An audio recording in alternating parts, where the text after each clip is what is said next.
send out some of their best today to decide this series. Hi, everybody. Welcome to a beautiful Sunday afternoon in downtown Toronto. I'm Ben Schulman alongside former Major League catcher Caleb Joseph. Show Ali is our host, and our producer is Nick Blackmore. Tom Young and Andrew Adams are our technical directors. Toronto Blue Jays baseball is brought to you by the local family-owned Crown Rust Control Centers in Elmsdale and Port Dufferin, Nova Scotia. Protect your vehicle from rust today. Find your local family-owned Crown at crown.com, Canada's #1 rust protection. Jose Berrios is on the mound for the Blue Jays today against Ben Lively for the Guardians. Both hurlers sport earned run averages below 3. They'll also face lineups missing key pieces as Bo Bichette is out another day with a calf injury and Jose Ramirez remains on paternity leave. We'll see if it's a battle of strong pitching coming up next. You're listening to Blue Jays Baseball, streaming on Sportsnet.ca, the Sportsnet app, and across the Sportsnet radio network.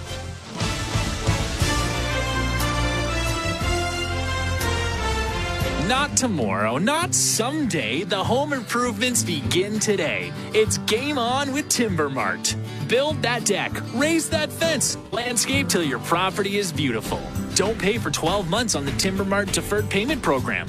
Your locally owned, completely Canadian hub of building and renovation expertise. Get your Timber Mart credit card at participating locations and pay later. 12 months later. Conditions apply. Ask in-store for details or apply at timbermart.ca. At Crown Rust Control Center, protection runs deep because every Crown Rust Control Center is owned by a local family who cares beyond business. Your Crown Rust Control Center is 100% committed to their product, to you, to their community, which is your community.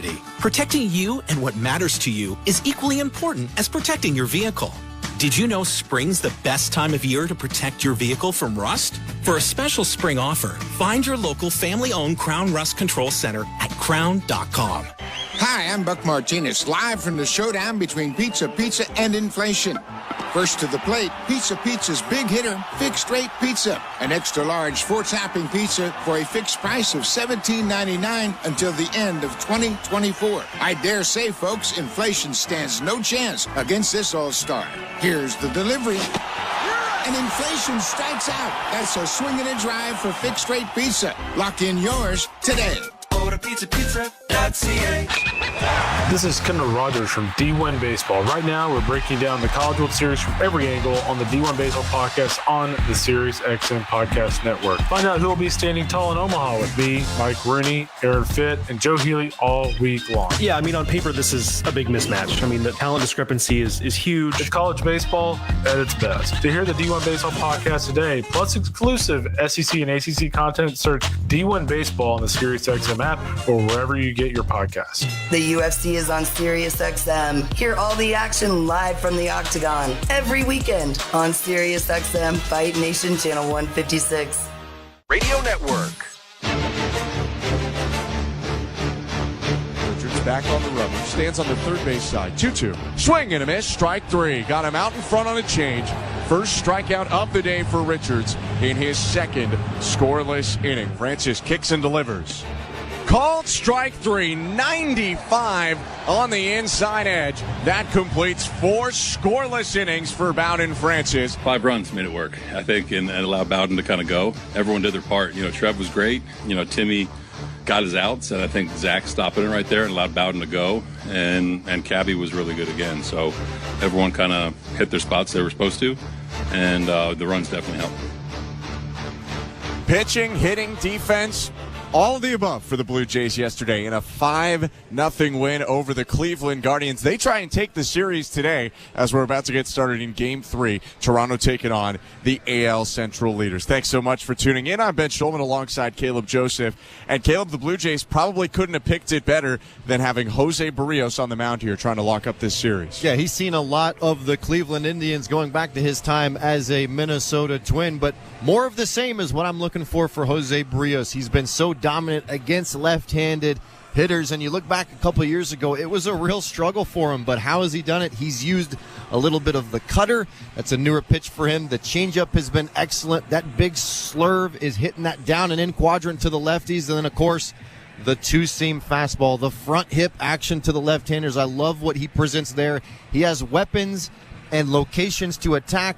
I love what he brings. See if he can get out, put a quick zero, See if the boys can then get a run on the board. Started early just like they did in yesterday's game. Pressure, pressure, pressure. I thought that was the name of the game for their offense. They pressured Carrasco. They end up pushing a couple across.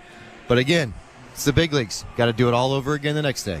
Blue Jays about to emerge from their third base dugout. Before we get first pitch, let's take a look at the Bet365 standings. Download the Bet365 app for today's baseball odds and find out why it's never ordinary at Bet365. 19 plus, play responsibly. Ontario only. The Yankees lead the AL East coming into today at 50-23. Baltimore 46-24 in second. The Boston Red Sox in third, 36-35. The Blue Jays in fourth at 34-36, and the Tampa Bay Rays in the basement, 33-38. Cleveland on the other side leads the American League Central 5 games up on the Royals at 44-24. Blue Jays are sprinting out onto the field in their home whites. It's the Road Grays for the Cleveland Guardians today, managed by Stephen Vogt. Leading off, the left fielder, Stephen Kwan. Tyler Freeman will bat second for Cleveland and play center. Andres Jimenez, the second baseman, bats third. First baseman and Mississauga native, Josh Naylor, hits cleanup. Will Brennan, the right fielder, hits fifth. Rookie DH Kyle Manzardo batting sixth. Daniel Schneemann, another rookie, and third baseman, hits seventh. At shortstop, Brian Rocchio hitting eighth. And then another Mississauga native, younger brother of Josh, Bo Naylor, catches and bats ninth. Righty Ben Lively on the mound for Cleveland today, and in the lineup for the Blue Jays, Spencer Horwitz at second batting first. Davis Schneider, the left fielder, hits second. First baseman Vlad Guerrero Jr. bats third. Dalton Varsho, the center fielder, hits fourth. DH George Springer batting fifth. Catching and hitting sixth is Alejandro Kirk. The right fielder and number 7 hitter is Addison Barger. Shortstop Isaiah Kiner-Falefa hits eighth. The third baseman and number 9 hitter is Ernie Clements. And on the mound with a 5-5 record and 2.93 ERA in 14 starts this season is Puerto Rico's own Jose Berrios. Berrios warming up right now, working with Kirk today. Really nice day in downtown Toronto. Happy Father's Day for all of the fathers that are listening. Happy Father's Day to you, Caleb, and to my dad, Dan, and to everyone's dad in and around Canada listening to the Blue Jays today. It's an exciting day at Rogers Centre. Oh, yeah, always exciting. I remember being a player sporting the blue wristbands, the blue batting gloves and cleats that the companies would send out, and what an honor. A lot of us players were taught the game of baseball by our dads, and so it's a great day to remember those that kind of introduced us to the game that we love so much. A lot of connections, of course, and pretty obvious ones with the Blue Jays to their fathers we'll get to throughout the game. But first, Stephen Kwan, the left-handed hitting left fielder, is getting ready to go just outside the lefty batter's box. Sun shining down on the field, just a strip of shade in deep center. Kwan steps in, taps the plate twice, and looks out at the righty Berrios. Kicks his heel into the rubber. Berrios steps on, looks in, and comes set. Righty rears back and fires. First pitch outside, 1-0. Time of the first pitch today, 1:38 Eastern. Sunny day in Toronto, 20 degrees Celsius, 68 Fahrenheit. Roof open. The 1-0. Swing and a fly ball, foul off to the left, out of play. Cool, before the game, a lot of the Blue Jays who are fathers had their sons and daughters throw out first pitches to them. That was fantastic. Being able to see a lot of those youngsters, those families out there on the field, great gesture by the Blue Jays. Berrios is 1-1. Swing and a line drive, headed down the left field line. That's down, in left for a base hit. Cut off by Davis Schneider. It's another hit for the .386 hitter, Stephen Kwan. Yeah, ho-hum, just another hit for Kwan. This is a fastball kind of up out over the plate that Kwan just kind of barely swings at. Doesn't really finish the bat, just kind of meeting it, hitting on a line to left field. He's kind of the spark plug of this Cleveland Guardians engine. He just finds a way on just about every single time and starts to create havoc. Kwan leading off first, right on right. The pitch to Tyler Freeman. Shows bunt and puts it down, a good one down the third baseline. Sliding, Berrios goes to bare hand. Can't pick it up. The Gold Glover tried to make a heroic play. Instead, it'll be a bunt for a hit for Freeman. And early pressure as the Guardians have first and second, nobody out. Yeah, absolute perfect bunt by Freeman. You can hear the sound up here in the press box as he angles the bat towards third base. It just hits the very end of the bat directionally right down the line, hugging the dirt. and the turf, when you hit it off the end of the bat, it deadens that ball, and it lands right in between third base and home plate. No play for Berrios. His only shot was to possibly slide, but then again, I thought he would still be safe. Berrios back on the mound. His pitch to Andres Jimenez. Called strike one. Freezes him on a slurve. You mentioned it, but it's sinker, cutter, changeup, and slurve for Berrios. He's pretty much gotten rid of his straight four-seam fastball. Left-handed hitter Jimenez looking out the 0-1. Swing and a bouncing ball foul down the first baseline.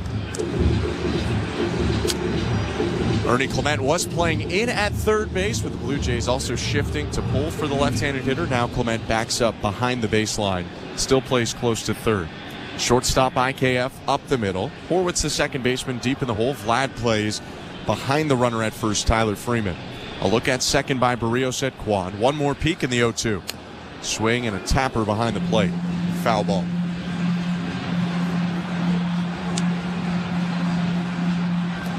Jimenez adjusting his batting gloves. The .266 hitter, 10 doubles, 4 homers, 35 RBIs.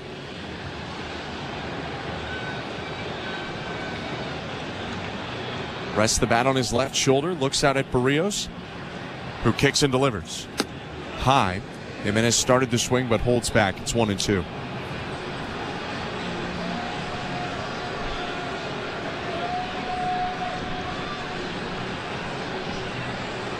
Berrios set at the belt after 2 singles to start the game. His 1-2 pitch. Down and in with the slurve. Again, Jimenez wise to it and lays off. Looks like he hit his spot with each of those last 2 pitches, just couldn't get Jimenez to budge. Yeah, really good takes by Jimenez. Berrios using that kind of up and in two-seamer, then trying to channel the slurve right off of it. Not sure how he took those. 2-2 pitch is bounced over the mound. IKF fields it, tags the runner for one. Throw to first, not in time. He had to run forward to tag Freeman, who smartly stopped to make IKF come to him. The throw over to first was a close one. Jimenez with great speed beats it outfield for a fielder's choice. And there are runners on the corners with 1 out. Yeah, that's a good base running play by Freeman. This ball's chopped kind of right to the right of second base. Kind of Fleff is moving over, and you've got a decision to make as a runner. You're trying to get around him or you're stopping. Looked like Freeman didn't feel like he could get around IKF, so he ends up stopping. That allows IKF to have to run 2 extra steps, and by the time he applied the tag through to first, Jimenez was safe at first. So first and third, no score. 1 out, top of the first inning. And St. Joan of Arc's Josh Naylor at the plate. Batting left, here's the pitch. Swing and a miss. Looked like he was behind that slurve. Late decision to swing, 0-1. Yeah, probably looking first pitch breaking ball right there. This is probably the matchup that I'm most intrigued by. 6 for 10 so far, Naylor is against Berrios with a homer and 3 RBIs. So this is where you really want to focus in, lock down. 0-1. High, 1-1. Got to be mindful of the runners, though, too. Kwan was lunging from third, and Jimenez has speed over at first. Saw the Blue Jays lost to Milwaukee a couple days ago. They tried to make that catcher to second to catcher play that they have pulled off a couple times this year and failed it on a first and third steal. Here on the 1-1, runner takes off from first. Fly ball sent to shallow center. Tagging at third, Kwan. Under it, Varsho makes the catch. Kwan's going to test him. No, he dekes him. Strong throw from Varsho back into the plate on 1 hop. That one not deep enough to score a run. 2 down. Runner still on the corners. Yeah, nice job by Berrios getting soft contact from Naylor. Fly ball to center field. One thing I loved about what Varsho did in this play is he waited until the last minute to then get that running start. A lot of times outfielders will be flat-footed. That gives the third base coach a better idea to possibly send, even with Kwan's speed at third base. I feel like Varsho's momentum before he caught that ball to release might have shut down Kwan at third base. Berrios made a nice pitch. Now he's a pitch away from kind of getting out of this early first inning jam. 2 hits for the Guardians, but no runs yet. First and third, 2 down. Right on left pitch to Will Brennan. Swing and a fly ball, sending Varsho back into the shadows deep center, just in front of the track, stops and makes the catch to end the inning. A bit of trouble, but Berrios unscathed. He leaves both hits on, and there's no score. Middle of the first. Blue Jays to hit next. You're listening to Blue Jays Baseball, brought to you by your local family-owned Crown Rust Control Center, streaming at sportsnet.ca and the Sportsnet Radio Network. Not tomorrow, not someday. The home improvements begin today. It's game on with Timber Mart. Build that deck, raise that fence, landscape till your property is beautiful. Don't pay for 12 months on the Timber Mart deferred payment program. Your locally owned, completely Canadian hub of building and renovation expertise. Get your Timber Mart credit card at participating locations and pay later. 12 months later. Conditions apply. Ask in store for details or apply at timbermart.ca.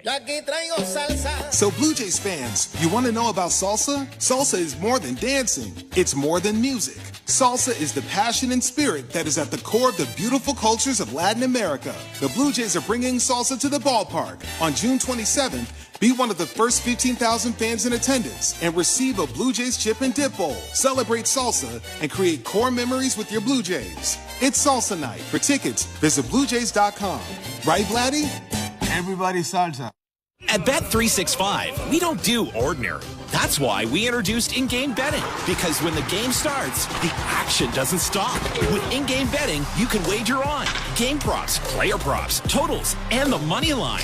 And remember, in-game, you can track your same-day parlay with the option to cash out. Check out in-game betting and find out why. It's never ordinary at Bet365. Must be 19 years or older. Ontario only. Please play responsibly. If you or someone you know has concerns about gambling, visit connexontario.ca. Hey, this is Tim Meza. You're listening to Toronto Blue Jays Baseball on the Sportsnet Radio Network. Ben Lively on the mound for the Guardians. Sunny day at Rogers Center, bottom of the first inning. His first pitch to Spencer Horwitz in there, and Lively's ahead to start the home half of the first, 0-1. Welcome to the Timber Mart broadcast booth. I'm Ben Schulman alongside Caleb Joseph. 0-1 inside. Guardians threatened in the first inning with a pair of hits, but Jose Berrios induced some fly balls to get out of it and keep it a scoreless game. Now Horwitz leading off. 1-1 is hit foul to the left. 1-2.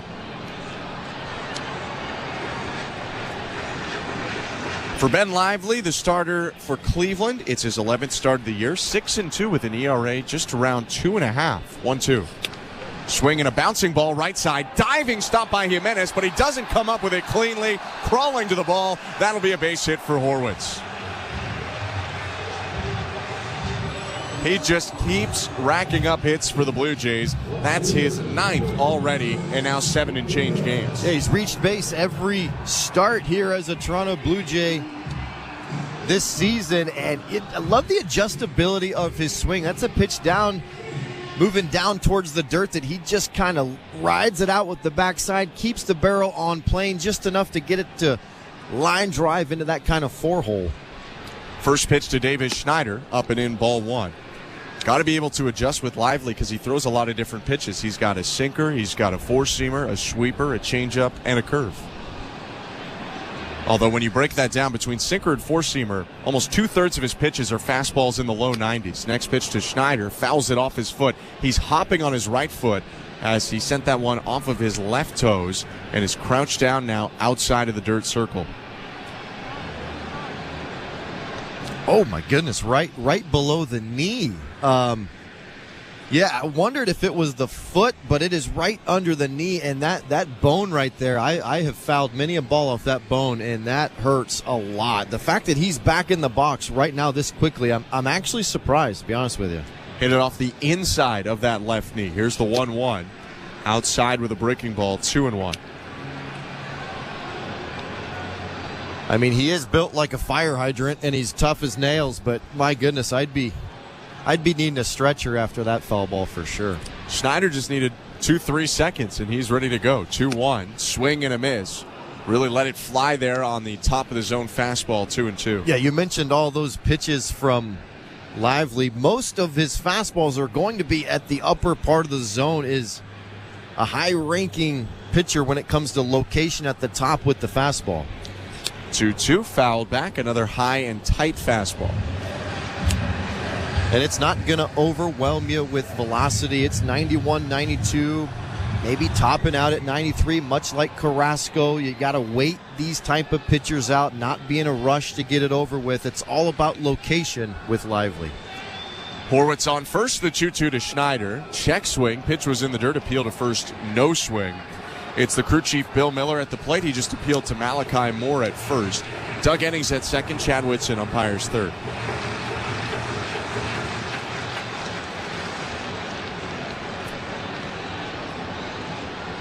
Horwitz stepping off first. A lot of space on the right side with the Guardians infield shifted to pull against the right-handed hitter Schneider. Throw back to first, Horwitz back in standing. You got Andres Jimenez, the second baseman, up the middle, and Brian Rocchio at short is pretty close to the third baseman, Daniel Schneemann. Outfield, though, plays Schneider the opposite way. Center fielder Tyler Freeman moves toward the right center field gap. 3-2. Down and away, ball four. Close take by Davis Schneider. He gets a walk, first and second, nobody out. Probably the benefactor of Naylor being on the inner part of the plate, setting up for kind of an up and in fastball, and Lively kind of yanks it down and away. Naylor's got to reach all the way across the plate to try and stick it. Does a nice job, but doesn't get the call from Bill Miller. First and second for the Jays. Guardians at first and second, no outs, didn't score. Scoreless game, bottom one. Vladimir Guerrero Jr. is frozen by a first pitch breaking ball, strike one. Vlad, the leading qualified hitter in batting average for the Blue Jays at .277, 12 doubles, 7 homers. 0-1. Swing and a miss. Out in front of another breaking ball, 0-2.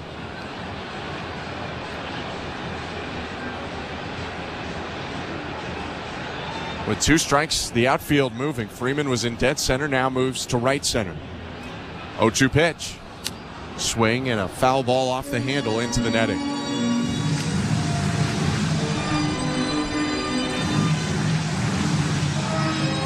Horwitz singled to start the frame. He's on second. Schneider just walked. First and second, nobody out. Lively's pitch. Swing and a bouncing ball right side, through into right field, a base hit. They'll hold Horwitz at third. Strong throw coming in from right field by Will Brennan, but it's a base hit for Guerrero, and the bases are loaded with nobody out. Yeah, I wonder if this would be a good matchup for Vladimir Guerrero Jr. as he's a really good high ball hitter. Lively with 2 strikes, tries to go up and in with a little 89, 90 mile an hour sinker. It's more up down the middle than it is inside. Just shows you the strength of Vladimir Guerrero Jr. He's beat by this ball, but he's able to muscle it right into that 4-hole. Good direction, angle with the bat to give it and push it right into the outfield. First pitch to Dalton Varsho. High and outside, ball 1. So a hit by Horwitz, a walk by Schneider, and a hit by Guerrero. Toronto is threatening with nobody out. 16 pitches already for Lively. Looks at third. He's in the wind, though. Here's the 1-0. High, ball 2.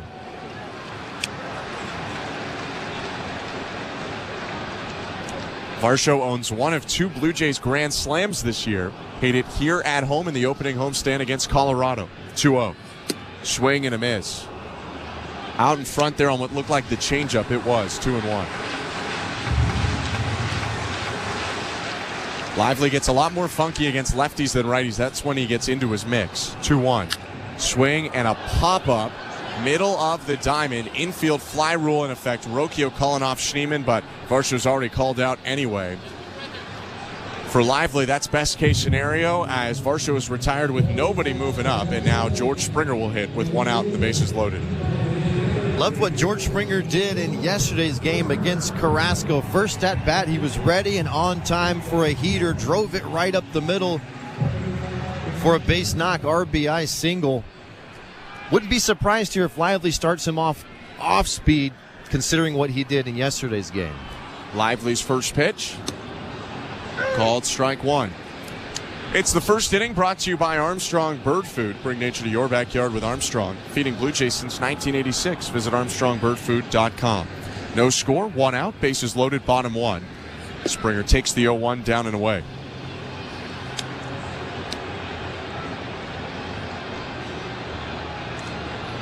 Only took Jose Berrios 14 pitches to get through the first despite 2 hits. Lively above 20 here with only 1 out.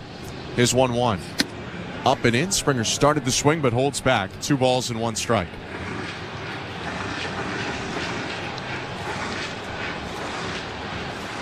.32-year-old righty in his 5th major league season. Trying to work out of trouble early. 2-1 pitch. Swing and a foul off. Springer reached for a pitch inside and sent it on the ground off to the left to make it 2-2.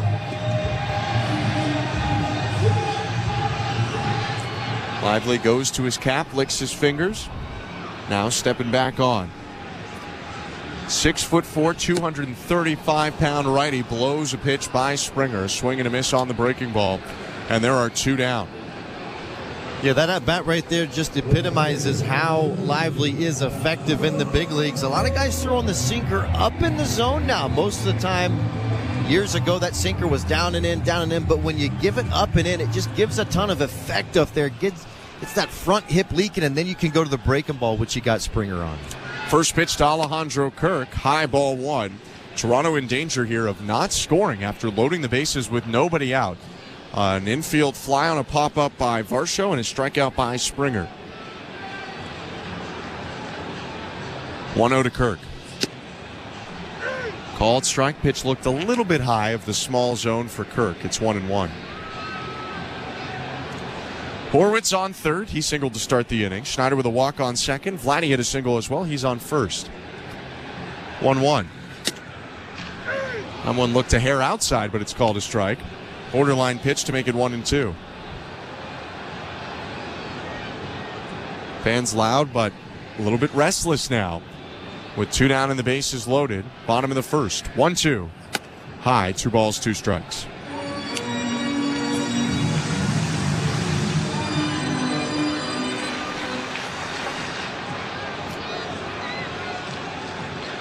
The righty Lively winds and delivers. Down and away, ball 3. The runners will have a head start now, and Lively has no margin for error. Ball 4 would give the Blue Jays a run. Nothing close, Kirky. Would not trust Bill Miller back there. 3-2. Runners take off, swing, and a foul off. That one was a little bit high in the zone, but like you said, nothing close, and he sends it behind him. I've had Bill Miller behind the plate multiple times, and I love him as a catcher, and it was a challenge as a hitter. Probably leans towards the pitcher's side of pitching. Will give you 2 or 3 inches off, especially if you're running a backdoor 2-seam, which Lively has been doing so far in this game. Naylor presenting him really well as there's a meeting on the mound right now to discuss the 3-2 pitch to Kirk. But this is where you really would love to see Kirk kind of give up the inner half, stay to the middle of the field, try and shoot something right over the second baseman, Jimenez. That's when he's going well, is when he can stay inside the ball, hit a line drive right to the right center field gap. Bases loaded, 2 down. Lively's thrown 30 pitches. Here's his 31st. Swing and a bouncing ball to short. Backhanded by Rocchio. Throw to first.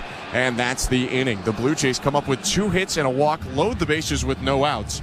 Do not score. They leave all 3 on, and it's 0-0 after 1. You're listening to Blue Jays Baseball, brought to you by your local family-owned Crown Rust Control Center, streaming at sportsnet.ca and the Sportsnet Radio Network.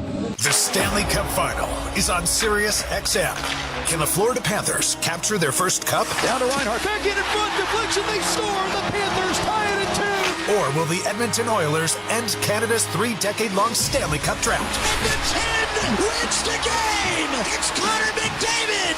Hear the home and away broadcast of every game on Sirius XM in the car and on the all-new Sirius XM app. And talk about the quest for the Cup on NHL Network Radio, Channel 91.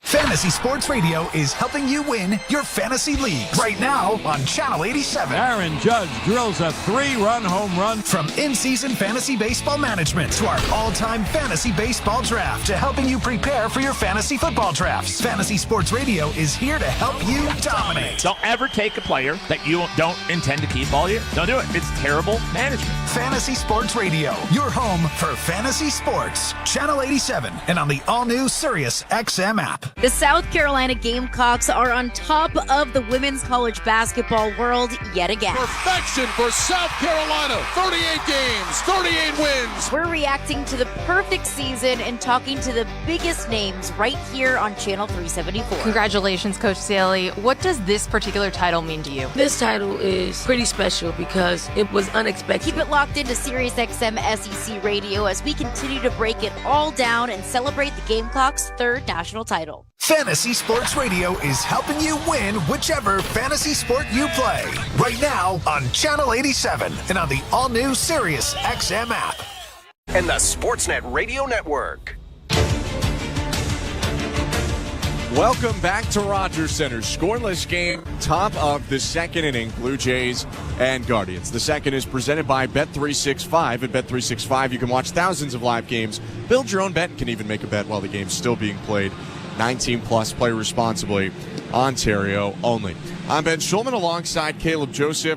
Caleb, kind of a shocker, this one scoreless on both sides. Guardians get first and second, nobody out, don't score in the top of the first. Blue Jays load the bases, nobody out, bottom of the first. And we're at 0-0 as Kyle Manzardo walks up to start the second. Yeah, both pitchers making pitches when they needed to. Berrios in the first, getting a lot of weak contact with some off-speed pitches, and Lively just painting at the top of the zone with that sinker. Could easily be 2-3 or 1-2, but it's 0-0. First pitch to Manzardo, way behind the fastball. He waves and misses. 0-1. Manzardo's the DH, playing his 30th Major League game in his rookie season. Bats from the left side. He'll ask for time and now step back in. The difference between Berrios and Lively in the first inning was pitch efficiency, though. Lively over 30 pitches. Berrios just threw his 15th. Righty kicks and delivers. High and inside, ball one.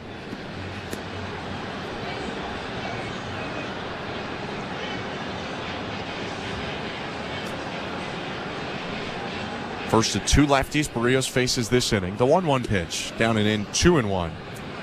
You mentioned him really turning this into a strength. Berrios, after struggling against lefties the last couple years, has lefties hitting 175 against him this year. Fourth best in Major League Baseball. Lively, to his credit, 178 lefties hit against him. Fifth best in Major League Baseball. 2-1 drops in, 2-2. And they're both featuring kind of that high sinker. And I love that pitch from Berrios. The fact that he can throw it right at the letters, around the belt, on the inner half to a lefty. Get them kind of moving their arms.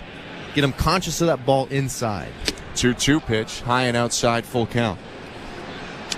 And with the movement, it starts as a left-handed hitter. It starts right at you, right at the body line, and you blink, and it's right over the corner, right over the middle of the plate. Then that exposes the left-handed hitter to the changeup. You've got that slurve that tunnels off of the sinker, the cutter. He's got weapons to defend himself now. The righty with a long look, 3-2. Swing and a foul ball hit off to the left and deep into the 100 level. You know, Ben, so many times in the, quote, recent game, last 3 to 5 years, so many guys are going for whiff at the top of the zone with the four-seam, and sometimes you can forget about the effectiveness of the east-west inner part of the plate against hitters. 3-2.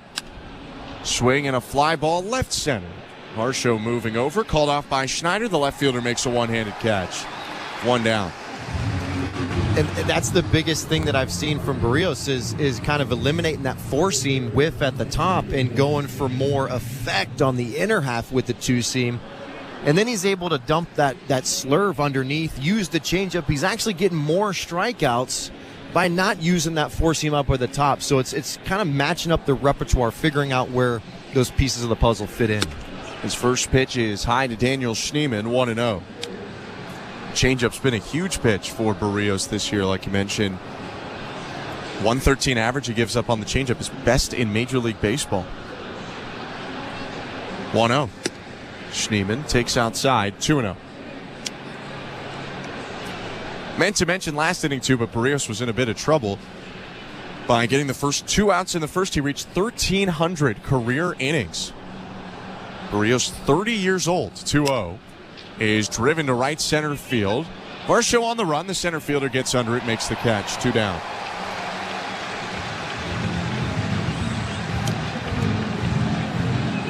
Jose Berrios is one of just 29 active pitchers now in Major League Baseball with 1,300 innings, and he's still got a lot of career in front of him. His durability been such an asset for him and the Blue Jays in general.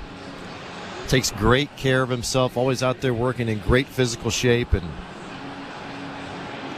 can't credit the staff enough for how they've been able to keep him on the field.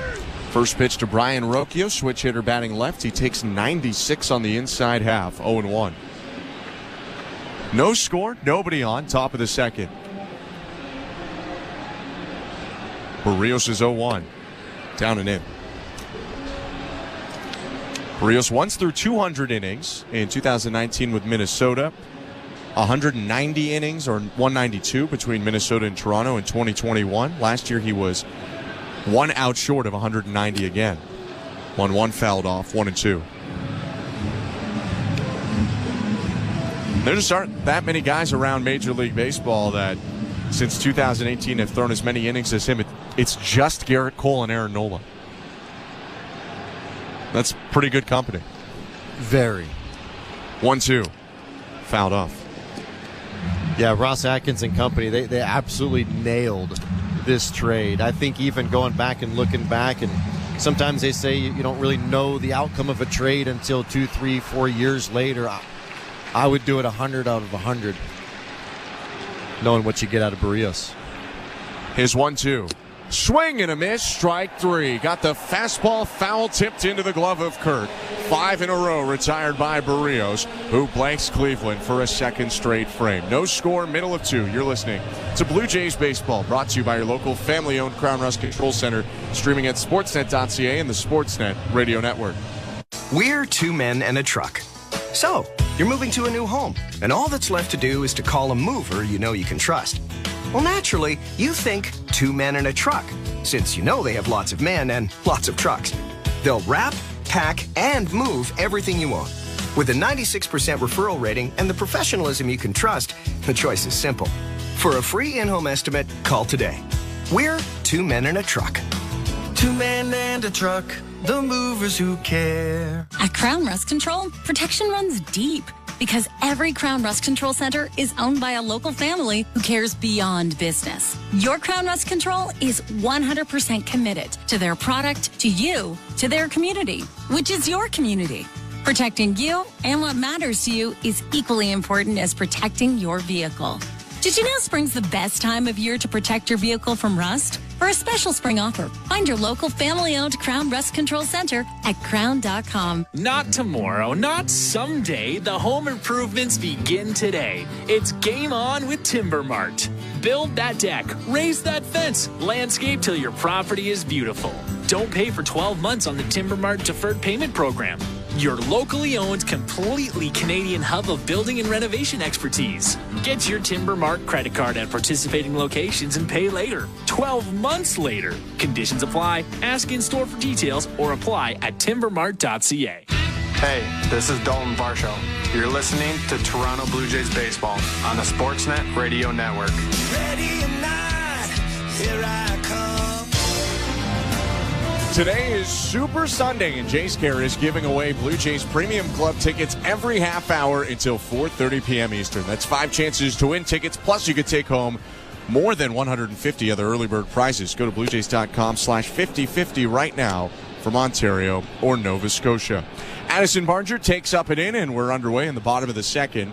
No score, Blue Jays and Guardians. Ben Lively winds, delivers, and Barger turns on a ball but shoots it into the netting down the right field line. 1-1. I'm Ben Schulman alongside Caleb Joseph. We saw Barger come up with his first Major League RBI yesterday. Next pitch, he takes. It's low, 2-1.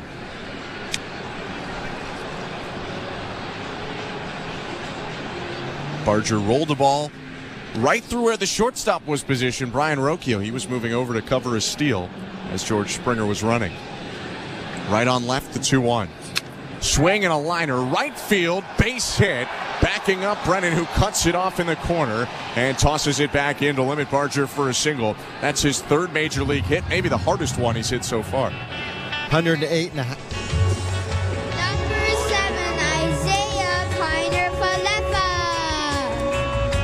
Let's welcome our future announcer presented by Rogers, 7-year-old Connor from Aurora. Great job, Connor. Well done. 108 off the bat of Barger. Absolute linear to right field. First pitch to IKF. He shows bunt, pulls back, takes a strike down the middle, 0-1.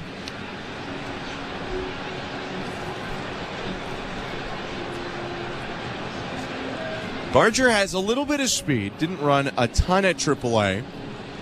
He leads off first. Lively from the stretch, the pitch. Swinging a bouncing ball, foul down the third baseline, 0-2. Big day yesterday for IKF. Came up with 2 hits, including an RBI single in the fourth. Also had a sac bunt in the second. Adding 269 now, 27 RBIs. Lively sets at the belt, the 0-2. Swinging a fly ball served into the seats down the right field line.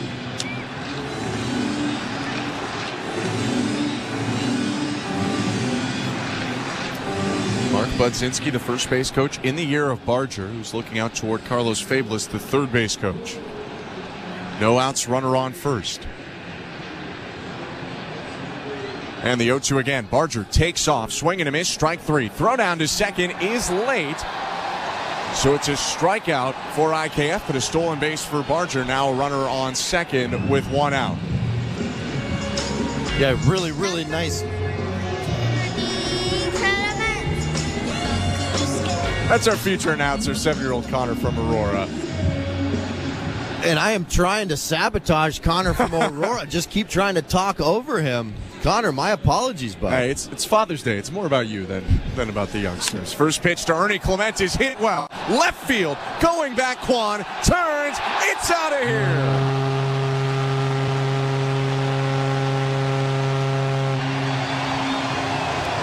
Ernie Clement ambushes Ben Lively, rocks the ball to left center. It's a 2-run homer, his third of the year, and a 2-0 Blue Jay lead.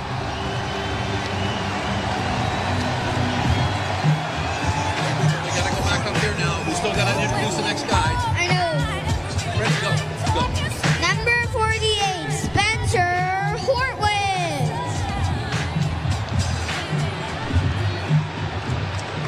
That's Connor from Aurora, our future announcer presented by Rogers. Big fly for Ernie Clement. Here's Spencer Horwitz, called strike 1. Pretty good swing from Ernie, Caleb. Oh, excellent swing right out the gate. Ambush the first pitch heater, like you said, Ben. He was on time and ready. Way out of there. Next pitch to Horwitz, called strike 0-2. Now, I thought there was a moment in time where Clement kind of went away from being ready for that fastball. Looks like he's gotten back on it. See him some results. Swing and a miss by Horwitz on a pitch in the dirt. He jogs down to first. Naylor will come inside of the line and throw down for the second out. Yeah, I talked to Ernie a couple days ago, kind of specifically about, playing sparingly because he's had long layoffs in between starts, although getting in there more consistently recently. And he said he's really just trying to look for fastballs now. He said the spin is more difficult when he takes a while off and hasn't seen it, but the fastballs are a little bit easier to get back on after a long layoff. First pitch to Davis Schneider in the dirt, ball 1. Yeah, so tough to really time up spin unless you're playing 4, 5, 6 days a week. That's really your only shot, is to get out there and try and hit a fastball, get it all synced up.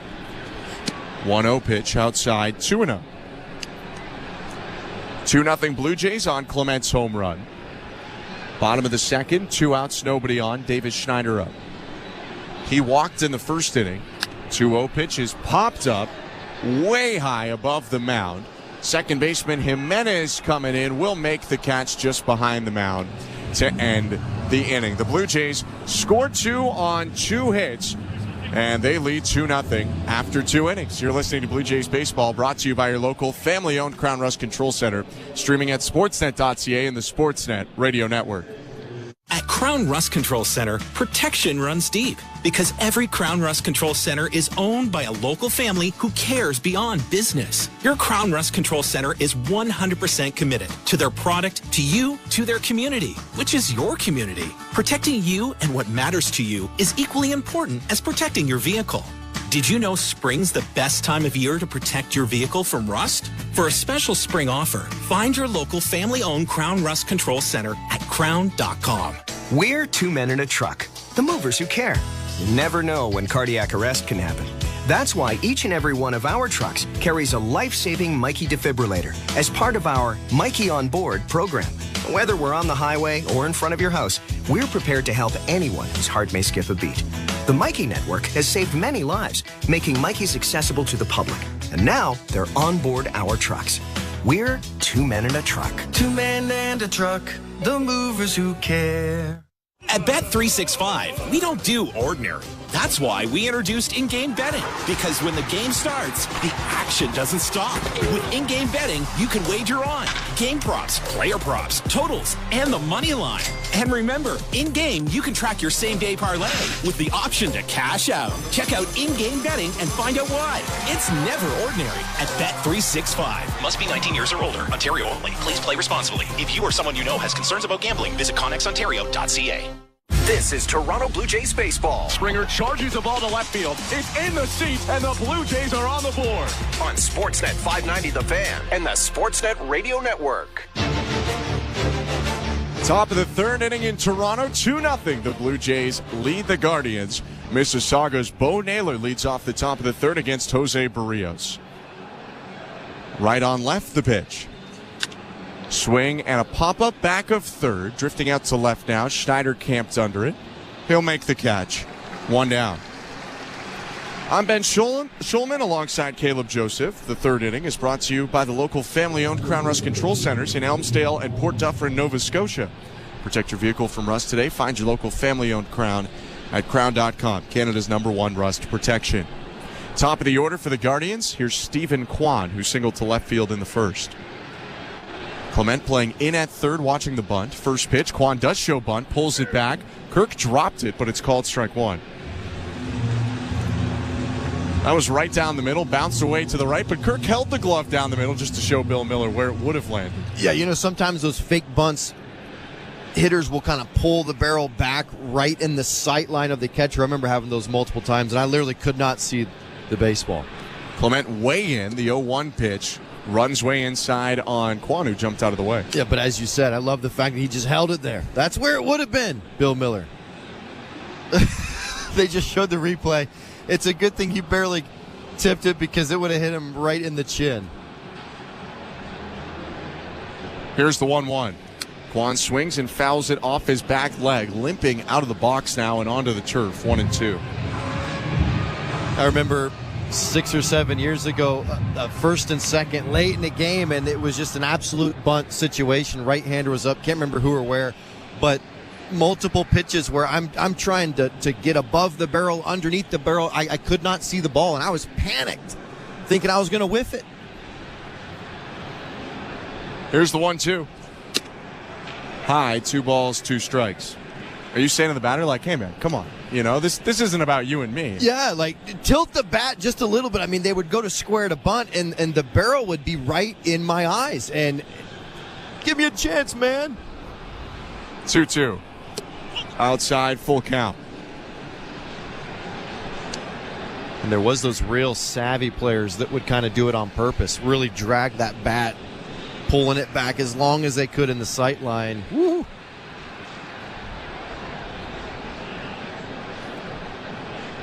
3-2. Bounce foul off to the right. Kwan maybe not a veteran in his third year, but pretty savvy.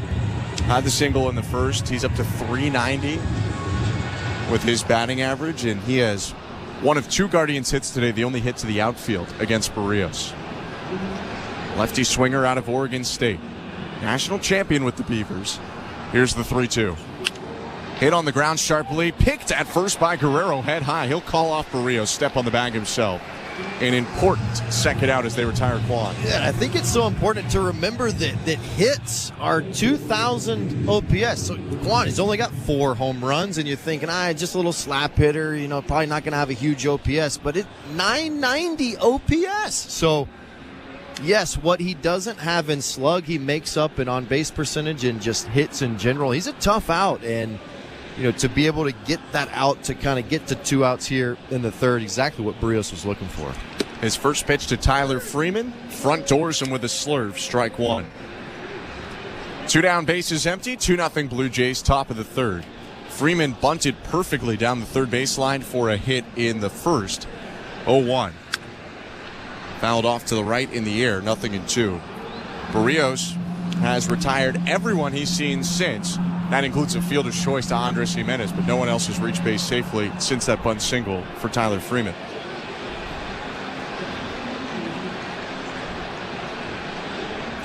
Righty in the set. 0-2 count, 2 outs. His 40th pitch of the day. Swing and a fly ball, shallow center. Varsho coming in, stops, makes the catch, and ends the inning. Another 1-2-3 for Berrios. Middle of the third, it's 2-0 Blue Jays. You're listening to Blue Jays Baseball, brought to you by your local family-owned Crown Rust Control Center, streaming at sportsnet.ca and the Sportsnet Radio Network. The NASCAR Cup Series is on Sirius XM. We're back on the track Sunday, 6 p.m. Eastern. It's the Iowa Corn 350, powered by ethanol from Iowa Speedway. Yeah. On Sirius XM NASCAR Radio Channel 90, in the car, and on the all-new Sirius XM app. Yeah. Get closer to everything that moves you, wherever you are, with the Sirius XM app. Let's make some smoke and drink some beer. Yes. Are you regretting eating that gas station hot dog? Yeah, we know. We've been there too. This is a message for baseball fans like you. Did you know that you get a channel that's talking baseball 24/7 as part of your Sirius XM subscription? What? Our lineup includes shows hosted by former big leaguers and executives. Plus, you'll hear from 17 managers each week. MLB Network Radio is on Sirius XM Channel 89. Or just search MLB Network Radio on the SXM app. Sirius XM Sports. We're more than just a game. Hey everyone, it's Brian Geltzeiler from SiriusXM NBA Radio. The NBA draft begins on June 26th, and we're your home for all the action. Hear non-stop coverage on all our shows.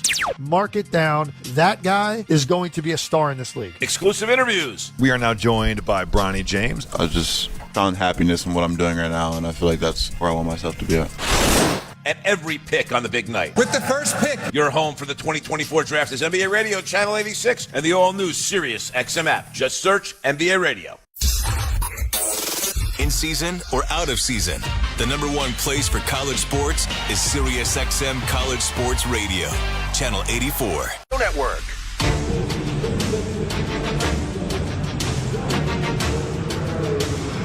Vladimir Guerrero Jr. leads off the home half of the third for the Blue Jays. They're up 2-0 here in Toronto. I'm Ben Schulman alongside Caleb Joseph.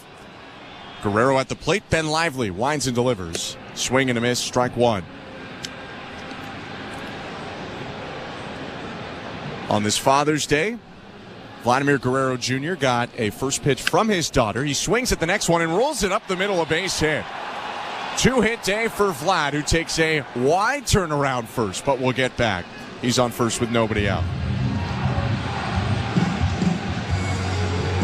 Hard to ignore on Father's Day also. Vladimir Guerrero Sr., great Montreal Expo, Los Angeles Angel. And Caleb, if I'm not wrong, you spent a bit of a spring training with him when you were a young player, as Vlad wrapped up his career with 1 year in Baltimore. Sure did. Was able to say I dressed in uni with both Guerreros. Very similar in first pitch to Dalton Varsho, called strike one. And just their kind of love for baseball. Never forget shaking Vladdy Sr.'s hand for the first time, and he was notorious for not wearing batting gloves, and they were so beat up, just rough. Almost like you'd rubbed them against pavement before we shook hands. Varsho pops one up, back of third, long run, Schneemann, deep into left field. It's down in fair territory for a base hit. That one looked like certainly if it landed it was going foul, but somehow it didn't slice past the line. It drops in for a bloop single. Guerrero up to second, 2 on, nobody out for the Blue Jays. Sometimes it's not how hard, but where you hit it. And right off the bat, it's, goodness, about a 35-degree launch angle, hanging up there forever, at least 5 or 6 seconds of hang time. Quan shaded over towards left center, long run, and just perfectly placed right down the left field line. Varsho will take that all day. Here's George Springer, 2 on, nobody out the pitch. Holds his swing back on a pitch inside, 1-0. Should mention Dalton Varsho, the son of Gary Varsho, 8-year major leaguer with the Cubs, the Pirates, the Reds, and the Phillies. Also a bench coach with the Phillies in the early 2000s and the Pirates in the late 2000s. Varsho turning at first, looking at Vlad. Next pitch to Springer. Hit on the ground is short. This could be 2. Rocchio from a knee. Goes to Jimenez 1. Over to first to Naylor. 6-4-3 double play. Guerrero up to third, but now 2 down.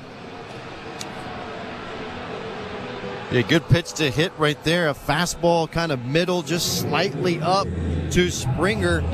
Looks like he was really trying to pull the baseball, and that's fine, but in that situation, first and second, if you're going to pull, it's got to be in the air, so at worst, you possibly get a tag from second to third. Unfortunately, that ball's on the ground. First pitch to Alejandro Kirk is hit in the air, foul behind the plate off to the right. 0-1. You know, I think in that situation, that for me, that's where I would love to see George Springer. We used to have a term called buggy whip, and that's if you're going to go on a fastball, it's either right down the line or in the seats in left field. 0-1 pitch in there, 0-2. How do you make sure that you do that? Yeah, take a shot. Get started early, cheat, step in the bucket a little bit, like go towards the left field line that you're trying to hook that ball. 0-2 pitch just outside. Huge lunge at third by Guerrero, by the way, who's not being held on. If you're just selling out, you're in an advantage count. It's 1-0. You really want to get that ball into the air to the pull side. Your miss is foul, or you're hitting it in the seats. 1-2 pitch is hit into the seats down the right field line by Kirk. That's Caleb Joseph. I'm Ben Schulman. Welcome to the Timber Mart broadcast booth. Collect air miles on your next home improvement buys at Timber Mart. And hey, make it a double play by scoring even more air miles when you purchase with your Timber Mart credit card. For details, visit Timber Mart, Canada's Building Center. 2-0 Blue Jays, bottom 3. Guerrero on third, and the 1-2 to Kirk. Down and away, 2-2. Now Toronto looks for a big hit from Kirk, who's driven in 16 this season, batting .207. Infield back a little bit to the pull for the right-handed hitter. Lively winds and offers, and Kirk takes just outside full count. With the big zone you mentioned earlier of Bill Miller, that's a close pitch to take for Kirk. Yeah, backdoor two-seam. It's ball, but getting really close to nicking that edge on the outer half. 3-2. Swing and a fly ball to straightaway right. Brennan coming in, makes the catch, and ends the inning. Leadoff single for Guerrero. 2 hits in the inning for the Blue Jays, but they don't score, and they leave Vlad on third. 2-0 Toronto after 3 innings. You're listening to Blue Jays Baseball, brought to you by your local family-owned Crown Rust Control Center, streaming at sportsnet.ca and the Sportsnet Radio Network. Nobody covers the National Football League like SiriusXM NFL Radio. Mahomes fires it late for the end zone. Caught! Touchdown! Stay updated with the latest news leading up to training camps. We don't care about expectations. Talk doesn't win games. Our panel of experts is getting you ready for the 2024 season. The more I watch this guy, the more I like him. There's a story for every team on SiriusXM NFL Radio Channel 88 in the car and on the all-new SiriusXM app. Every night after the final out, the Round Trip Roundup brings you the scores, highlights, and analysis from every game across Major League Baseball, all in less than 30 minutes. Swung on and missed, strike 3 and a no-hitter. It's the perfect way to get caught up on all the night's biggest home runs and best performances. And a high drive, deep right center. It's the Round Trip Roundup on MLB Network Radio, every night on SiriusXM Channel 89 and every morning on the SiriusXM app. The Titans of Europe are gathered once again for the Euros. Cristiano Ronaldo for Portugal. Soccer's best, assembled to represent their nation. Oh my word, from Kylian Mbappe. And it's another magnificent goal for France. Trying to reach the pinnacle of European soccer. Italy are champions of Europe. Hear the top matches and expert analysis from Euro 2024 all month long on Fox Sports 83 and SiriusXM FC 157. Or listen anytime on the all-new SiriusXM app. The Blue Jays are in flight, leading 3-0. Blue Jays fans, this is Ross Atkins, and you're listening to Blue Jays Baseball on Sirius XM. Radio Network.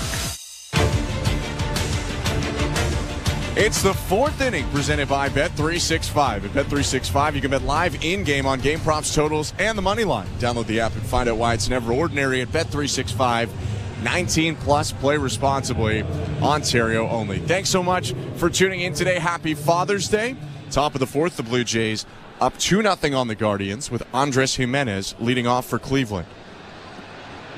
Jose Berrios stretches out his arms on the mound. Ernie Clement playing way in at third. He's been in almost the whole day. He's on the infield turf. Right on left, the pitch. Swing and a miss. Strike one.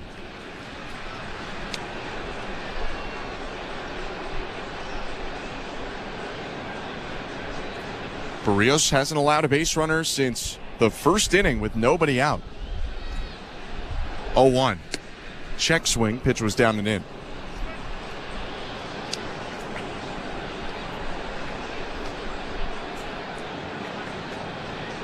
Jimenez, former Met, dealt over in that big Carlos Carrasco-Francisco Lindor trade. Faces a 1-1. Swings and lines it to first. Leaping catch. Guerrero, 1 out. Jumped toward the line and took extra bases away from the Guardians' second baseman. Yeah, 104 off the bat of Jimenez. Vladdy at first kind of gets into his position and just lunges. It's almost behind him as he throws that left hand, the glove hand, kind of back behind his head, is able to snag it. I'll tell you what, I'm glad that glove held up. We've seen multiple times balls rip through that glove, but it held on that one. First pitch to Josh Naylor, called strike one. Yeah, that was a real test of the leather there for sure. You have any gloves break on you? Oh, yes. Oh, yeah. In a game? No. Okay. Fortunately, not in a game. 0-1. Swing and a liner, left center field. Schneider on the run, reaches up and makes the catch. 2 down.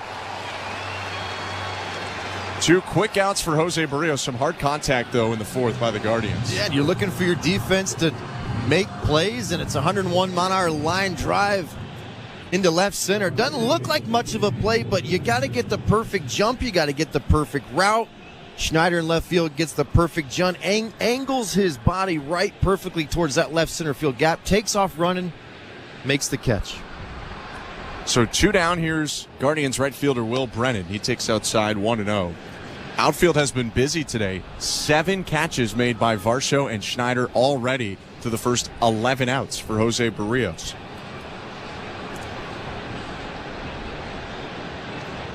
His 1-0 outside. Let's go to the out-of-town scoreboard, brought to you by St. Louis Bar and Grill. Devilishly good since Toronto first raised the trophy in '92. Join them for wings, ribs, beer, cocktails, and catch every play at your local St. Louis Bar and Grill. Download the app or visit stlouiswings.com for more details. Always devilishly good. 2-0. Brennan fouls back into the netting to make it 2-1. Blue Jays up 2-0. 2 outs and the bases empty, top of 4. Caleb's Baltimore Orioles up 4-0 on the Philadelphia Phillies. It's been a tight series, back and forth. Guess who? Adley Rutschman with a homer in that game. Colton Cowser and Gunnar Henderson also homered for Baltimore. Goodness. Out-of-town scores brought to you by St. Louis Bar and Grill. 2-1 pitch is lined to center field by Brennan, and Varsho plays it on a hop. That's a base hit. First base runner since nobody out in the first for the Guardians. They have a runner on first with 2 down in the fourth.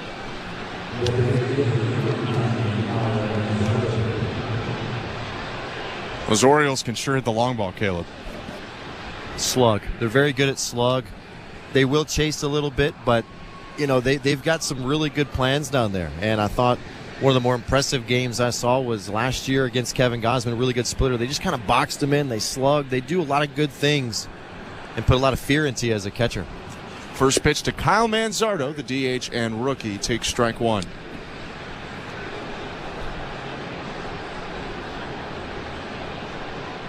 How would you have felt about that left field wall being pushed back about 20 feet? No bueno. No bueno for me. 0-1. Swing and a fly ball, slicing left side, and over or just off the top of the netting for strike 2. Yeah, I think I had like 38 or something career Major League homers. I'd probably say 15 or so were at Camden Yards, and probably 10 right where that wall has now been moved back. And you know, I didn't hit the 450 footers. I hit the wall scrapers. I hit those 355 feet to left center would be outs in today's park. 0-2, just high. So maybe hitter Caleb Joseph wouldn't have liked it, but catcher Caleb Joseph? Yeah, no doubt. And that's why the Orioles did that. They knew that they had left-handed hitters primarily. They knew their right-handed pitchers were giving up some slug to that area, so they made the adjustment. 1-2 pitch popped up, back of short. IKF out into left center field. Backpedaling makes the catch. Leaning back, looking up into the sun to end the inning. A 2-out knock by Will Brennan. He's left on first. Berrios is through 4 scoreless. It's 2-0 Blue Jays, middle of the 4th. You're listening to Blue Jays Baseball, brought to you by your local family-owned Crown Rust Control Center, streaming at sportsnet.ca and the Sportsnet Radio Network. We're 2menintruck.ca. We've got lots of men and lots of trucks, so get ready to be moved. Think 2menintruck.ca. So when you gotta move, all moving day. Think 2menintruck.ca. Cause all of us movers are not the same. So that's our company name, 2menintruck.ca. We're lots of men with lots of trucks, so give us a call today. Hi, I'm Buck Martinez, live from the showdown between pizza, and inflation. First to the plate, with over 2 million sold, it's Fixed Rate Pizza, a hot and fresh extra-large 4-topping pizza for a fixed price of $17.99 until the end of 2024. Here's the delivery. And inflation strikes out. That's a swing and a drive for Fixed Rate Pizza. Lock in yours today. Order pizza.ca. At Bet365, we don't do ordinary. That's why we introduced in-game betting. Because when the game starts, the action doesn't stop. With in-game betting, you can wager on game props, player props, totals, and the money line. And remember, in-game, you can track your same-day parlay with the option to cash out. Check out in-game betting and find out why. It's never ordinary at Bet365. Must be 19 years or older. Ontario only. Please play responsibly. If you or someone you know has concerns about gambling, visit connexontario.ca. Every day I'm hustling, every day I'm Hey, this is Kevin Kiermaier. You're listening to Toronto Blue Jays Baseball on the Sportsnet Radio Network. Every day I'm hustling.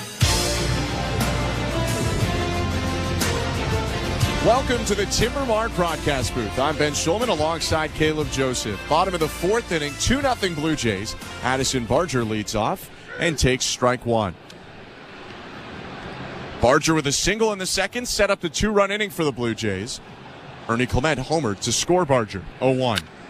Swinging a fly ball, slicing into the seats, off to the left, 0-2. For Barger, it was his 3rd major league hit, first time he's come up with a hit, starting in the outfield. His previous 2 hits had come as a third baseman, but getting the start in right field today for the Blue Jays with George Springer DHing. Left-handed hitter asks for time, now steps back in. Open stance, straight up. Lively, the 6'4 hurler, staring right at him. Long look, the wind in the pitch. Reaches out and just spoils it off to the left foul. Speaking of Barger in right field, I want to see that cannon from right field again. I think he had a 100-mile-per-hour throw in a game to third base earlier this year. Swing and a miss on the 0-2. He goes down. That was one of the more impressive things I've seen at a baseball field in a long time. I think it was a fly ball to right field, a tag maybe from second to third, and a 100-mile-per-hour throw from Barger in right field, right on the money at third base. I mean, you watch him during pregame, and it's so free and easy, such strength in the fingertips. What an impressive arm. First pitch to Isaiah Kiner-Falefa, called strike 1. Barger, Blue Jays fans saw him a lot in left field in his first stint with Toronto, but he's actually played way more right field. That's his more natural outfield position. 0-1 pitch, popped up, behind the plate, foul. Naylor started to chase it, but that's deep into the seats, 0-2. I mean, everything is powerful with Addison Barger. High effort, and you can tell when he hits it, it's going somewhere with authority. 1 out, 2 strikes on IKF. Bases empty, bottom 4 the pitch. Outside.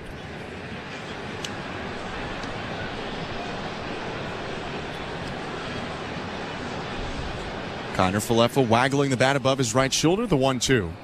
Swing and a ground ball foul. Speaking of where guys are playing defensively, 3rd start of the season and 2nd in as many days at short for Isaiah Kiner-Falefa. Did not start at shortstop all of last year. although made almost 300 starts there between 2021 and 2022. 1-2 pitch off the handle, another foul ball into the seats behind home plate. I remember him coming up as a catcher with Texas. He had good hands, obviously. Then saw him at shortstop in Texas that whole year and year following, and looked like he had a really nice, easy adjustment into the infield. 1-2 pitch. He takes a fastball off the plate. He's won a Gold Glove at third. He's played a ton for the Blue Jays at second this year. Last year he played a lot of outfield for the Yankees. 2-2. Swing and a bouncing ball picked up at third by Schneemann on 2 hops. Throw over to first in time. 2 outs. In fact, the spot he hasn't played, he's pitched. He hasn't played first base. So that's the one. That's right. To tick on that box for IKF. Played center field. And if there was a pinch, the Blue Jays are actually in a really good spot in that they could essentially go Varsho behind the plate. Even IKF can get behind the plate and not be a circus back there. 2 down. Here's Ernie Clement. 2-run shot is the difference in this 2-0 game. He takes the pitch outside, 1-0. Clement is now 6 for his last 8 with 4 doubles and a homer going back to June 8th. Next pitch, outside, 2-0. This is the first time he's playing against the team that drafted him, Cleveland. Had 2 doubles in the opener, sat yesterday until late in the game. A home run today. 2-0 pitch called strike, 2-1. Wow. 4 inches outside. I think you're happy he doesn't swing at 2-0. Yeah, that was a great take. It's not a strike. Way outside again, 3-1. You hear some frustration from Ben Lively. Love it. I wish they had more microphones on the field. Might have to bleep out half of it, but I like that. Have to have a lot longer delays. 3-1. Swing and a hard hit ball center field. Backing up into the shade. Freeman twists and turns, reaches up and makes the catch right in front of the track to end the inning. A 1-2-3 frame for Ben Lively. Still 2-0 Blue Jays after 4. You're listening to Blue Jays Baseball, brought to you by your local family-owned Crown Rust Control Center, streaming at sportsnet.ca and the Sportsnet Radio Network. Keep the grill lit. A T-bone steak, cheese, eggs, and Welch's grape. With barbecue-themed channels sure to get the backyard bumping. From hip-hop, Bring the noise, to classic rock, American girl, country, can I have some help? and beyond. Set it and forget it this Father's Day weekend and all summer long. Only in the SiriusXM app. Just search BBQ. Fantasy Sports Radio is helping you win your fantasy leagues right now on Channel 87. Aaron Judge drills a 3-run home run. From in-season fantasy baseball management to our all-time fantasy baseball draft to helping you prepare for your fantasy football drafts. Fantasy Sports Radio is here to help you dominate. Don't ever take a player that you don't intend to keep all year. Don't do it. It's terrible management. Fantasy Sports Radio, your home for fantasy sports. Channel 87 and on the all-new SiriusXM app. The Busted Open podcast is now available on YouTube. This is Dave LaGreca, host of Busted Open, the #1 pro wrestling show on the planet. You can now watch and listen to the award-winning Busted Open podcast every single day on YouTube. Our best interviews, behind-the-scenes access, and some of our best content from the past. All available right now when you go to youtube.com/@BustedOpenPodcast. Subscribe right now. Fantasy Sports Radio is helping you win whichever fantasy sport you play. Right now on Channel 87 and on the all-new SiriusXM app. Sportsnet Radio Network. 5th inning on a sunny day in downtown Toronto. 2-0 Blue Jays over the Cleveland Guardians in a rubber match. Jose Berrios on the mound. Thanks so much for tuning in. I'm Ben Schulman alongside Caleb Joseph. Berrios misses down and in to Daniel Schneemann to start the inning. 7-8-9 for the Guardians. Schneemann, Rocchio, Naylor. That's Bo Naylor. 1-0. Called strike.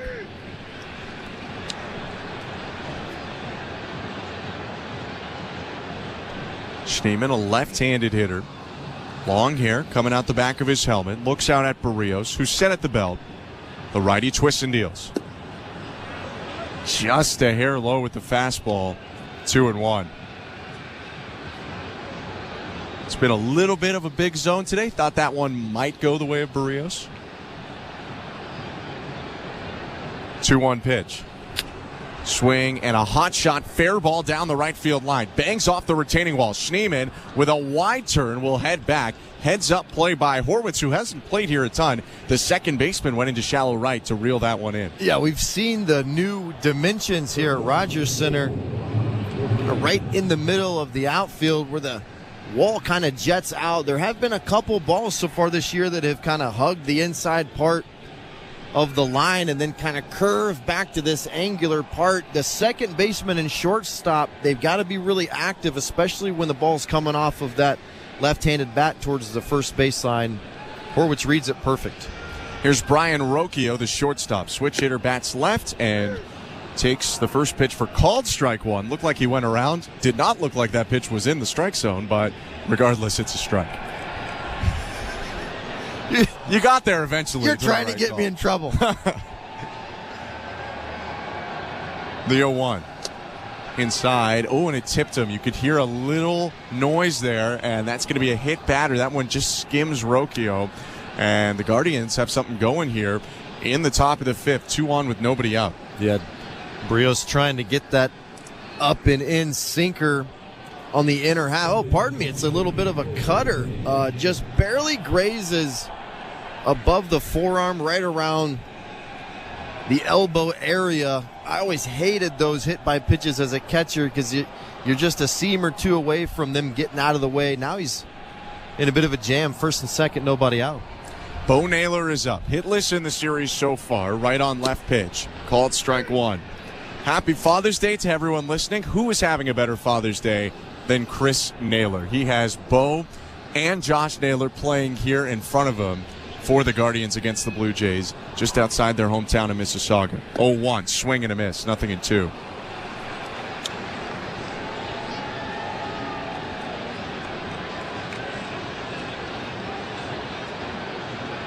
Berrios with a breath.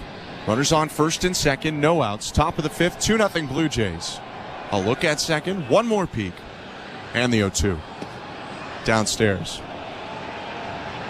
Do you remember what it was like for your dad to watch you and your brother play at the same time? Oh, yeah. He was just ecstatic.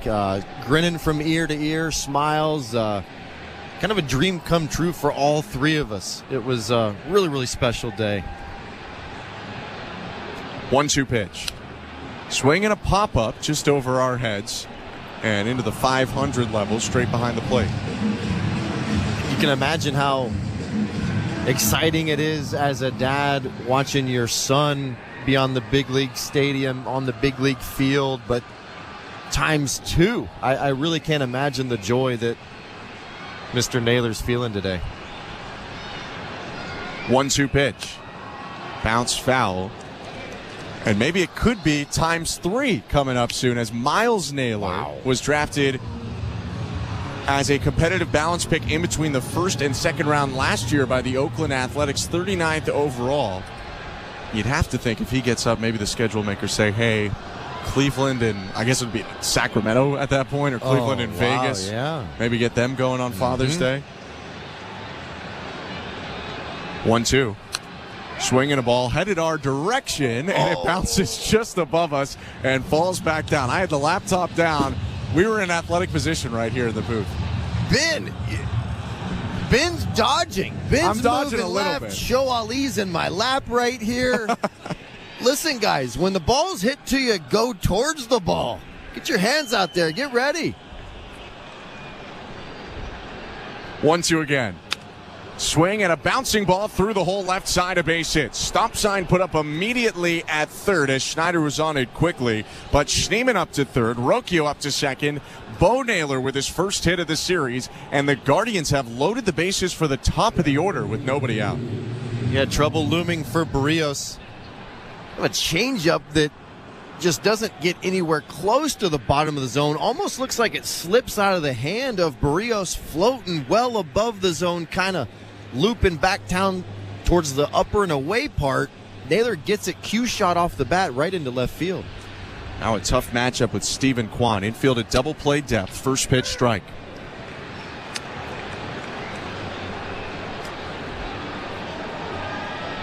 Kwon this year has driven in 16 in 42 games. A .387 hitter. 0-1. Swing and a foul off to the left. Hits the netting above the third base dugout. Bounces back onto the turf. 0-2. The bases loaded, no outs. As a catcher, you're looking for any sort of combo of a double play strikeout. And preferably strikeout double play, obviously, to save a run. But he's got Kwon here 0-2. See if he can get the punch right here. Berrios in the set. Looks at all three runners in the pitch. It's lined over the leap of the shortstop. IKF down and left for a single. Coming in to score Schneemann. Rocchio to third, Naylor to second. They still have the bases loaded, and now the Guardians on the board. It's 2-1 on Kwon's RBI knock. Just such a tough at-bat Kwon is. You feel like you've got him pinned back against the wall. 0-2. You can kind of go anywhere you want.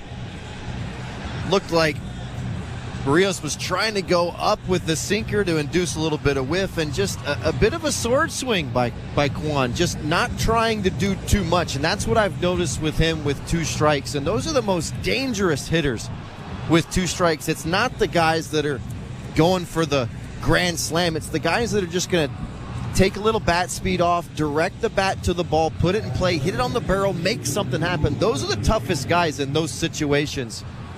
And Kwon just barely barrels it up, but gets it into the outfield to keep the same situation alive. +1 run for the Cleveland Guardians. Mentioned bat speed. Kwon with the 3rd slowest bat in all of baseball. Luis Arias has the slowest bat.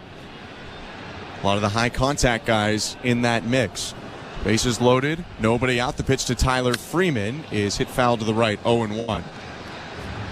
You think of high bat speed is always best. Absolutely. But StatCast came out with these new bat speed metrics this year, and you're seeing a lot of the best hitters in the game in the middle or even near the bottom. I think you make a great point, Ben, and that's some of the pure hitters will slow down to make contact. 0-1 pitch. Fouled off the handle. 0-2. Bases loaded. Nobody out. 2-1 Blue Jays, top of the 5th. I think Spencer Horwitz, he's got that ability to kind of be fooled and slow the bat speed down to make good solid contact, push something over the infielders' heads. 0-2. Check swing, pitch in the dirt. Good block by Kirk to save a run. We're in the 5th inning, which is brought to you by Desjardins Financial Group. Desjardins awarded another 150 grants worth $20,000 each to entrepreneurs across Canada. See how Desjardins cheered on small biz at goodsparkgrants.ca. 3 hits and a hit batter. 1 run in for the Guardians. Nobody out. Bases loaded. Right on right. Berrios looking in. And the 1-2. Swing and a ground ball to short. Picked up by IKF. Flips to second one. Over to first. Double play. A run will come in to score to tie the game. But the Blue Jays at least halt the rally there. With the 6-4-3 double play, Rocchio scores. Bo Naylor up to third, but now 2 outs.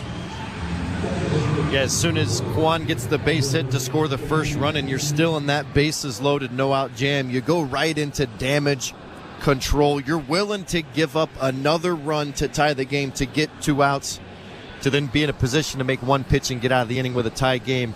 Really good pitch by Berrios there to get the 6-4-3.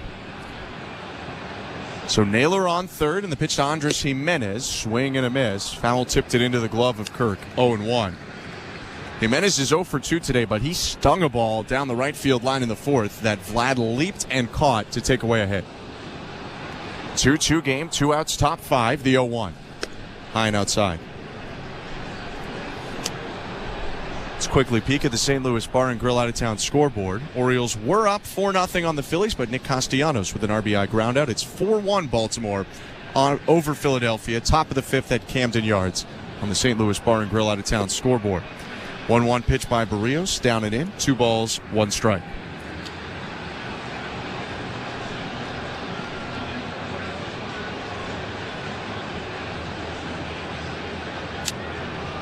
New baseball for the righty. Steps onto the rubber, kicks his heel into it, and now steps on. Coming set at the belt, staring at Naylor at third. 2-1 pitch. A little bit outside. Could hear Bill Miller faintly saying that to Alejandro Kirk, 3-1.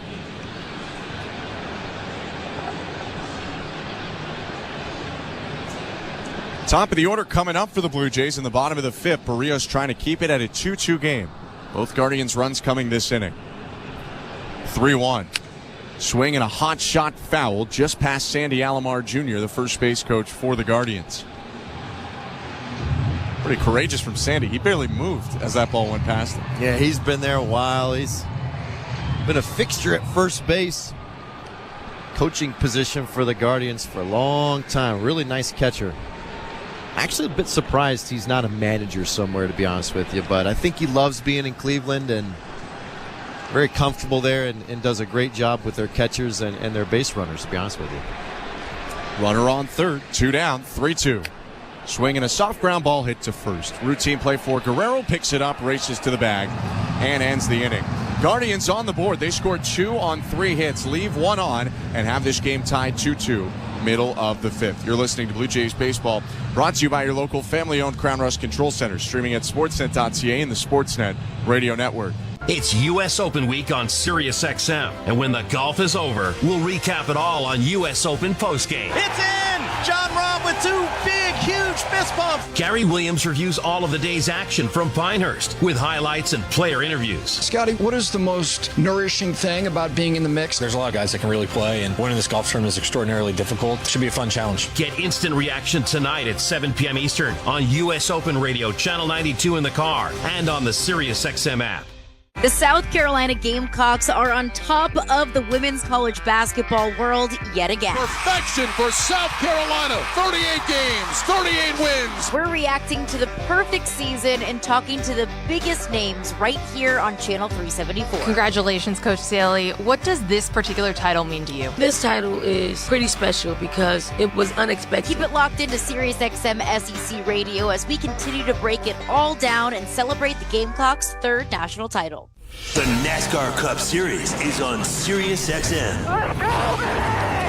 We're back on the track Sunday, 6 p.m. Eastern. It's the Iowa Corn 350, powered by ethanol from Iowa Speedway. Yeah. On SiriusXM NASCAR Radio Channel 90, in the car, and on the all-new SiriusXM app. Get closer to everything that moves you, wherever you are, with the SiriusXM app. Let's make some smoke and drink some beer. Yes! In season or out of season, the #1 place for college sports is SiriusXM College Sports Radio, Channel 84. Sportsnet Radio Network.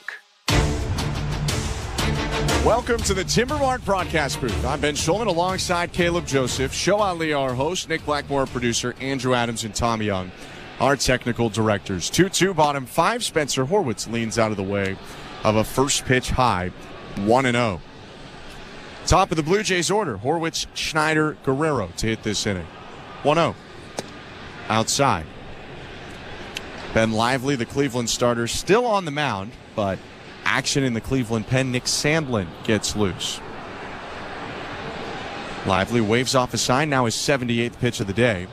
Called strike 1.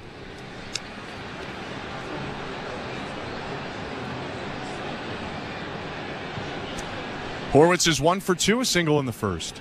2-1 pitch. Called upstairs, borderline pitch. Probably a strike. It's 3-1 though, because it's called a ball. Horwitz in the driver's seat now. Next offering. Called strike on a pitch that was probably low, and everything evens out. It's 3-2. Yeah, that's what my dad said too when I would hit a line drive to center field, and I said, Dad, no, they don't all even out. No, they really don't. They don't.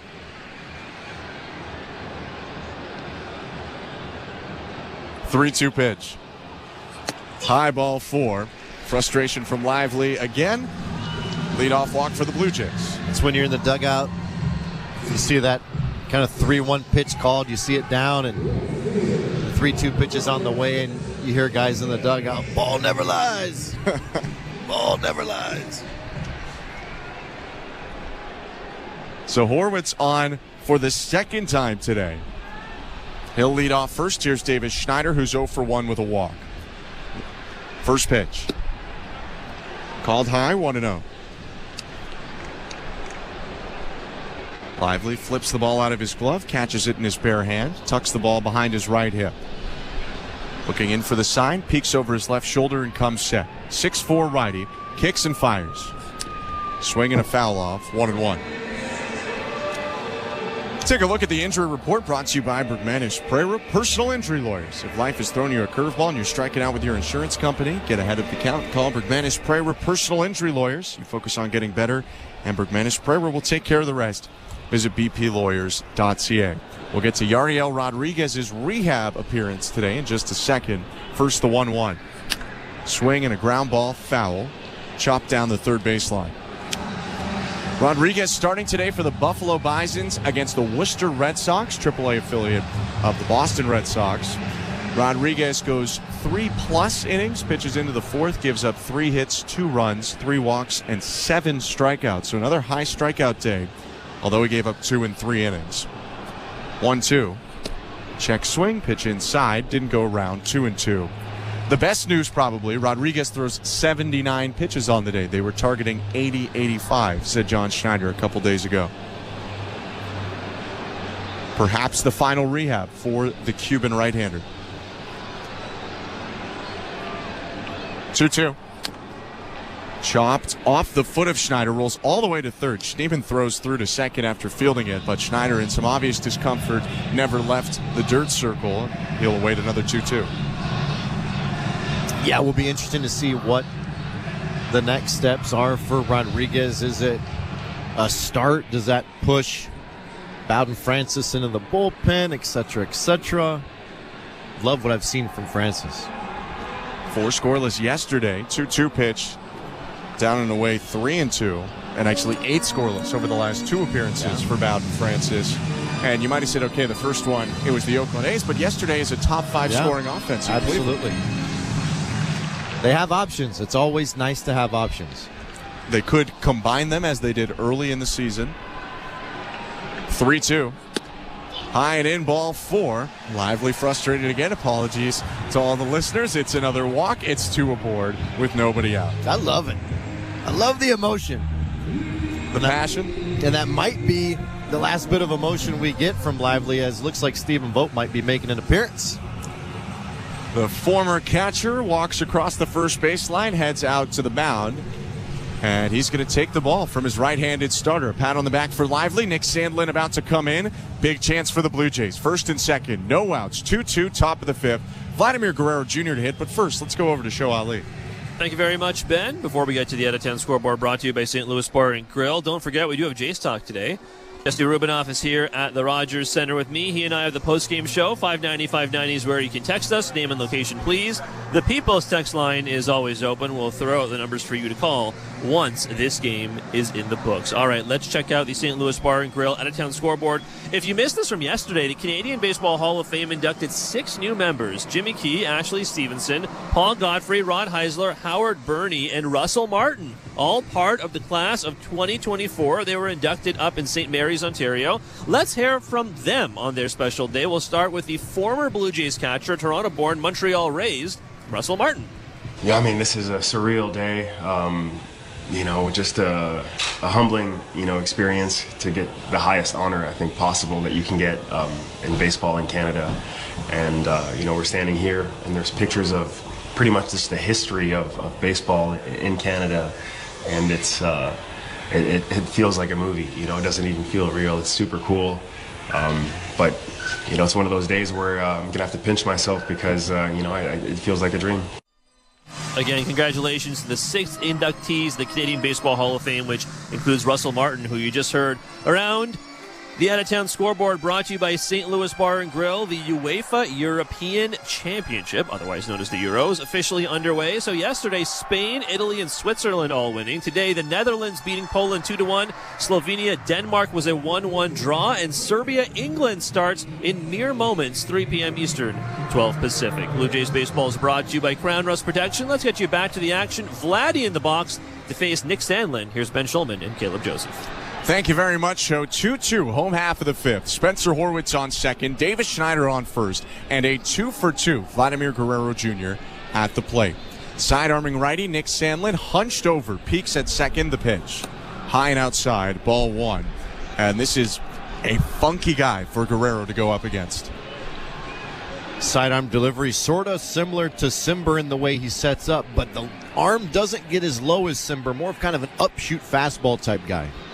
1-0. Swing and a fly ball deep left center field. Freeman going back at the wall, leaps and it's off the wall over his head.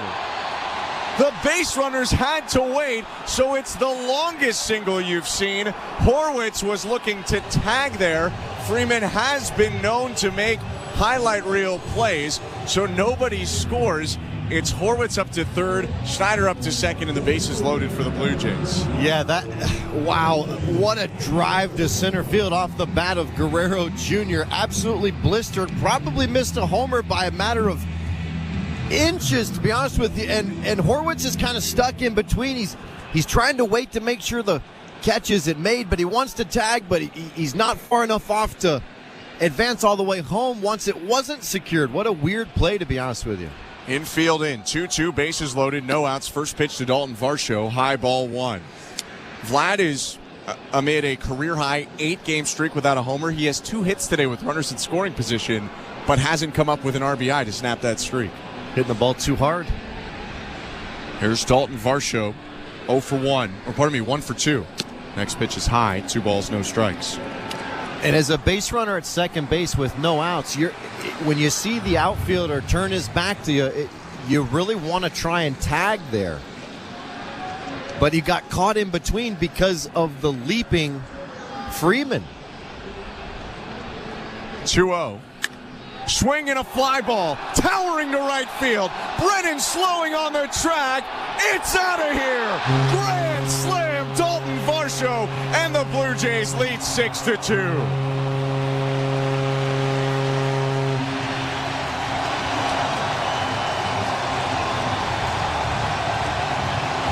The third grand slam in Dalton Varsho's career, second this season, and that'll take care of any base runners that should have or could have scored before that hit. And we talked about the ball doesn't lie. It was inches away from being a 3-run homer off the bat of Vladimir Guerrero Jr., but Varsho goes up top and gets the high fastball. First pitch to Springer outside, ball 1. And deposits it into right field. Good to see him get out in front behind that high heater. Next pitch to Springer, high, 2-0. For Varsho, his team leading 11th home run, now jumps into the team lead in RBIs with 35 on the season. 6-2 Blue Jays, bottom of the 5th. 2-0. Inside, 3-0. And there's a buzz here at Rogers Center after that grand slam. 3-0. Inside, ball 4, a 4-pitch walk to Springer. First 5 Blue Jays have reached this inning without an out. You know, that up fastball has been such a gray area for Varsho. What I loved is it just looked like he was selling out to being out in front on that pitch. If you've got a bit of a loop in your swing, especially at the top, if you think pull and you think get it to right field from a left-handed batter's perspective, you're going to get that ball perfectly behind it. First pitch to Alejandro Kirk, called a strike. It's 0-1. Huge hit for Varsho on Father's Day, giving the Blue Jays a 6-2 lead, bottom of the 5th. 0-1 to Nick Sandlin, fouled back 0-2, and let's go Blue Jays chance starting here at Rogers Center.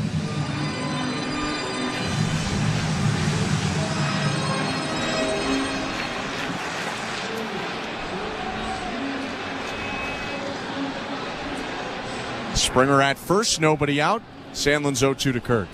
Way outside.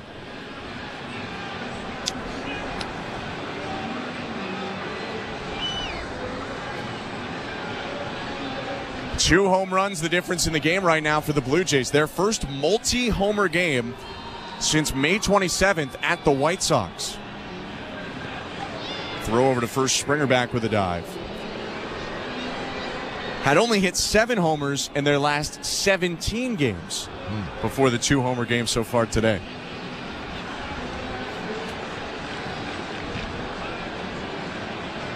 One, 2.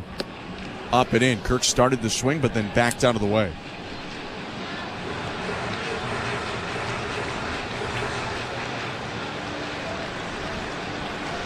Nick Sandlin into the game has given up a long single, a homer, and a walk.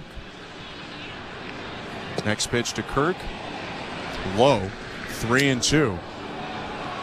For Sandlin, it's his 33rd appearance of the year. Entered with about a 2.5 ERA. Hadn't given up a run this month.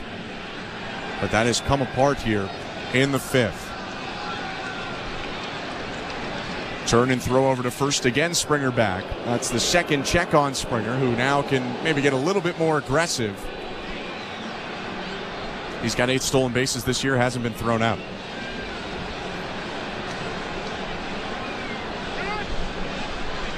Kirk asks for time. It's granted by home plate umpire Bill Miller. Home run also completes the line of Ben Lively, Cleveland starter who goes 4+, gives up 6 hits, 4 earned runs, 3 walks, and 4 strikeouts. 3-2, Springer takes off early, swinging a foul off by Kirk. Springer was inching and let it fly even before Sandlin really got into the motion. Yeah, I like it. You know, Kirk's probably a double play threat if the ball's on the ground, trying to create some traffic. You've got a 4-run lead. There's no outs. You know you can't disengage unless there's an actual pickoff. Good time to be aggressive. Takes off again on the 3-2. It's outside, ball 4. Another walk by Sandlin, and he might not go much further as Scott Barlow's getting loose. Sandlin snaps at the ball, getting it back. He has not retired any of the 4 batters he's faced. Here comes Carl Willis, the pitching coach. Yeah, I love how this inning really has unfolded for the Blue Jays. You go back, Spencer Horwitz, 3-2 walk, 6-pitch at bat. Davis Schneider comes up, grinds another 7-pitch walk, 3-2 at bat, taking some close pitches, fouling them off, making the pitchers work. And then Vladdy comes up, and what I loved about it, on time and ready for the fastball. Folks, I just firmly believe that if this team wants to get where they want to be offensively, they got to be ready for the fastball. All 9 guys in the lineup. Vladdy's ready for 93-mile-an-hour fastball. He hits at 107. And then you just keep going up and down that lineup. You move 1 spot north, which is Dalton Varsho. He's on time and ready. Hits the fastball, 103 miles an hour. So you got good plate discipline, and then you got guys ready for the heater, and blam, you got a 4-run inning. 6-2 Blue Jays, no outs, first and second. Sandlin to Addison Barger, outside, 1-0. Barger is the 7th Blue Jay to hit this inning.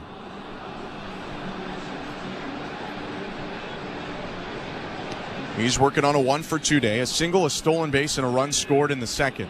1-0. Swinging a liner. Right center field, a base hit.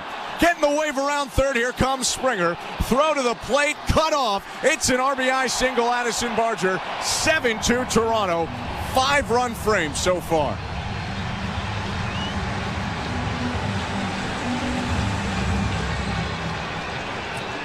The first multi-hit day of Addison Barger's major league career, and now RBIs on back-to-back days. 103 off the bat. What pitch do you think it was, Ben?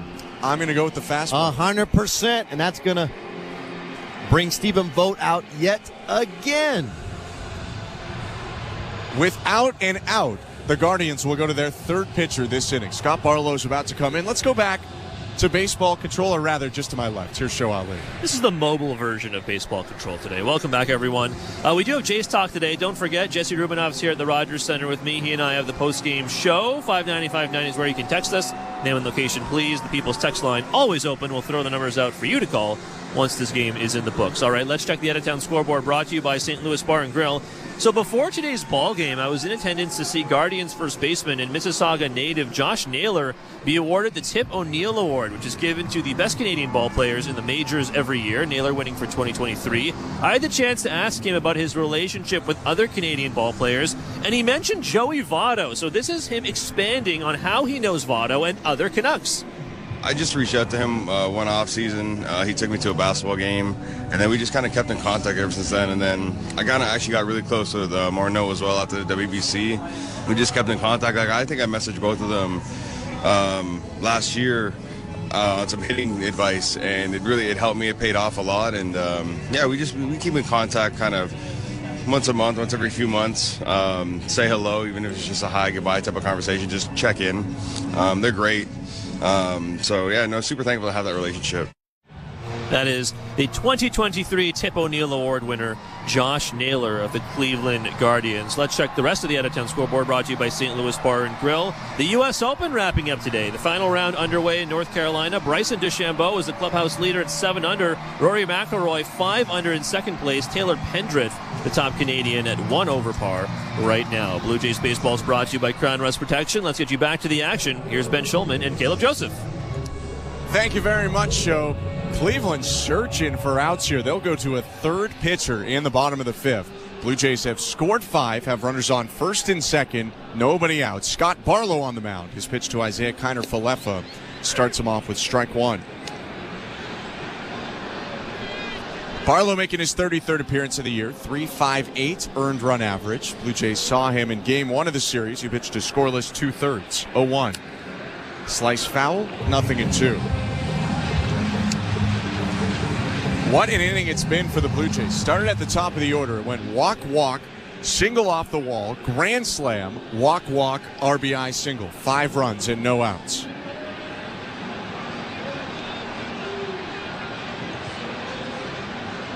Oh-2 in the dirt.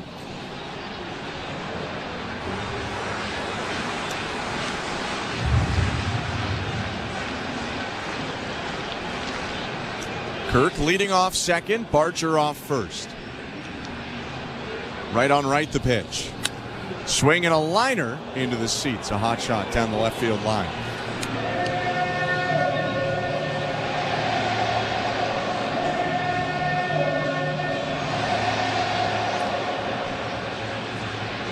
Toronto up 7-2, trying to add on even more. 1-2 pitch. Swing and a miss. Kiner-Falefa bangs the bat into the ground. He strikes out for the first out of the 5th. Love how the Blue Jays just responded in this inning after giving up the lead in the top of the 5th. And you look at kind of this 5th, 6th inning. This is, for me, where the game is going to lie. You know how dominant that Cleveland Guardians bullpen is. How deadly they can be. First pitch to Ernie Clement, called strike 1. And you knew manager Stephen Vogt was just trying to bridge it somehow to then get into that bullpen of Gaddis, Smith, Clase. Don't love your chances against those guys, but they've been able to really get to this meat part of the game. 0-1 pitch hit foul, 0-2. Well, this is the second game in a row that they've scored first. And they got all their runs in the 5th inning or earlier yesterday in their 5-0 win. They have 7 runs here with only 1 out in the bottom of the 5th. You got to beat the Guardians early. Mm-hmm. They have the best bullpen ERA in Major League Baseball entering today. 0-2, swing and a miss, strike 3. It's back-to-back strikeouts for Barlow. But the Guardians' rotation, 19th in ERA in Major League Baseball at over 4. They've dealt with a lot of injuries, and that's really not the strength of the team this year. Got to get to them early, and got to credit the kid PA announcers. That's 2 games in a row that they've brought some runs for the Blue Jays. Just got to get that going every game. First pitch to Spencer Horwitz, batting for the second time this inning. He takes outside 1-0. Do you consider it batting around when 9 guys come up or when 10? It's a good question. 1-0. Swing and a miss, 1-1. I mean, I was always under the impression that if you batted twice, that's when you batted around. That counts. That's kind of what I think, but some would say once, 1 through 9 have all hit, then you've batted around. So if Clement were to be the last guy, everyone's come up. 1-1. Swing and a fly ball left field. Backing up, Kwan now comes in, reaches up and makes the catch to end the inning. Either way, the Blue Jays bat around as they send 10 to the plate, score 5 runs, spearheaded by the Dalton Varsho grand slam. 7-2 Toronto after 5.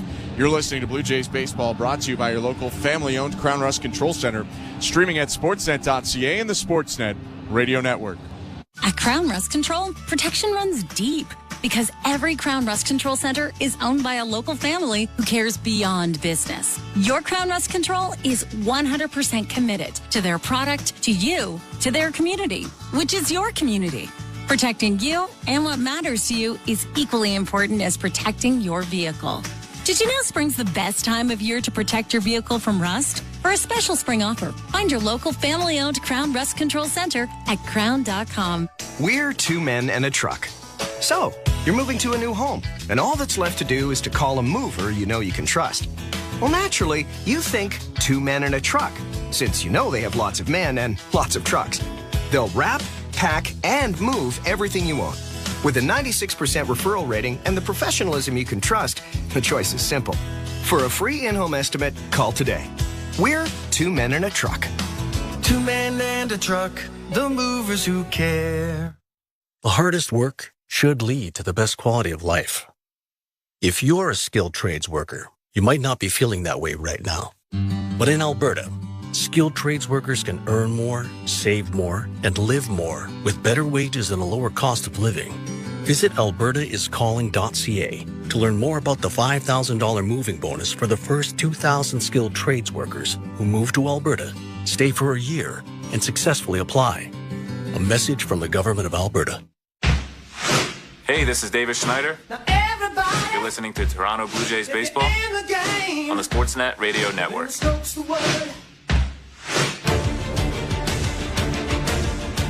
Welcome to the Timbermark broadcast booth. I'm Ben Schulman alongside Caleb Joseph.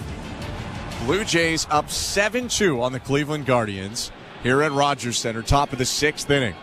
Mississauga's Josh Naylor leading off 0 for 2 today against Jose Berrios. Been a while since Berrios was last out on the mound. First pitch, called strike one. Show mentioned it amid that big 5th inning for the Blue Jays. Josh Naylor, the winner of the Tip O'Neill Award this year for the top Canadian baseball player. First-time winner. He was the winner in 23, just got his award today. Right on left, the 0-1. Swinging a fly ball down the left field line, racing into foul territory. Clement runs into the sidewall, leaning on the netting, can't make the catch, but a good effort, now 0-2. So, Naylor winning the award, joining some pretty big company. Caleb, I'm putting you on the spot. If you had to guess, who do you think has won the most Tip O'Neill awards for the best Canadian baseball player? Morneau. Not Morneau, but he's third. He's won 3. The winner is a Hall of Famer, but not often talked about, maybe because of where he played. Sean Green? No, not Canadian, although a great Blue Jay. 0-2. He wasn't? Grounded foul. No, kind of honorary. Do you want me to give it to you? No. He was a great player for, Morneau won 1 award in 2014 when he was great for the Rockies. This guy, also known. Larry Walker. There you go. 9 Tip O'Neill awards for Larry Walker. 0-2 to Naylor. He's again bounced to the first base side. This one will stay fair. Guerrero fields it, jogs to first. 1 out. Joey Votto a close second with 7, and then Justin Morneau with 3 coming to third. Okay, so. Oh, you were all over. Yeah. You were all over. I mean, my son's name is Walker. I named him partially after Larry Walker's kind of pinkish, reddish cherry bat that he used to use. Okay. He used to have that kind of reddish bat. Yeah. I don't know if anyone else remembers that. It was a very unique color made by Louisville Slugger. You couldn't find it in the stores. Couldn't get it. It was dark cherry. No, it wasn't that color. It was kind of a light pinkish color. First pitch to Will Brennan, low, 1-0. Well, I hate to reveal this to you in the 6th inning of our 3rd game together, but I am colorblind, so I'm not at all on the ball with that one. I got to be honest. What? Oh yeah. 1 out, bases empty, top of the 6th, 7-2 Blue Jays. Here's the 1-0. Foul back, 1-1. I mean, I was going to pull up a picture to show you, and you just would have to have faked it. Oh yeah. Yeah, there it is. Show Ali. See what I'm talking about? It's like a hybrid between red, between orange, between pink. It's this super unique color. 1-1. Outside 2-1. And I don't remember really anyone else having it. It was like a unicorn. Like Louisville Slugger said, okay, this is the Larry Walker finish, and no one can have it except him. Maybe you paid a little extra for it. I don't know. I vividly remember going into the sporting goods stores wanting that color, and they were not available. 2-1. Bounce to the right side, just gets foul. Skipped under the glove of Guerrero, didn't matter. 2-2. So Larry Walker, or pardon me, not Larry Walker, Josh Naylor, who was retired first, wins the Tip O'Neill Award in 2023. A couple other guys who have won the award in the building, including Vladimir Guerrero Jr., Canadian-born, born in Montreal. Jordan Romano has a Tip O'Neill Award under his belt as well. He won it in 2022, so the year before Naylor just won it. Feels like it's going to be a tight race in 2024. 2-2. Rolled foul again. You have Naylor building on last year. He's off to a great start. You got Tyler O'Neill on the Boston Red Sox. Yeah. He's having a great year as well. You wonder if he gets in the mix for maybe his first Tip O'Neill Award. And we'll see Tyler O'Neill starting tomorrow.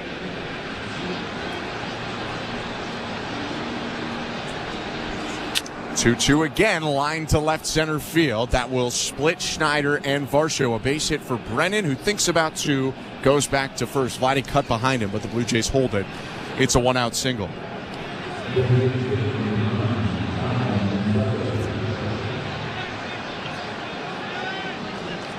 It's pretty unique with Cleveland in town. You get 3 Canadians on one team in both of the Naylors and Cade Smith. Kyle Manzardo's up, left-handed hitting DH 0 for 2 today. 7-2 Blue Jays, runner on first, top of the 6th, 1 out. Berrios rocks and delivers. Outside, ball 1.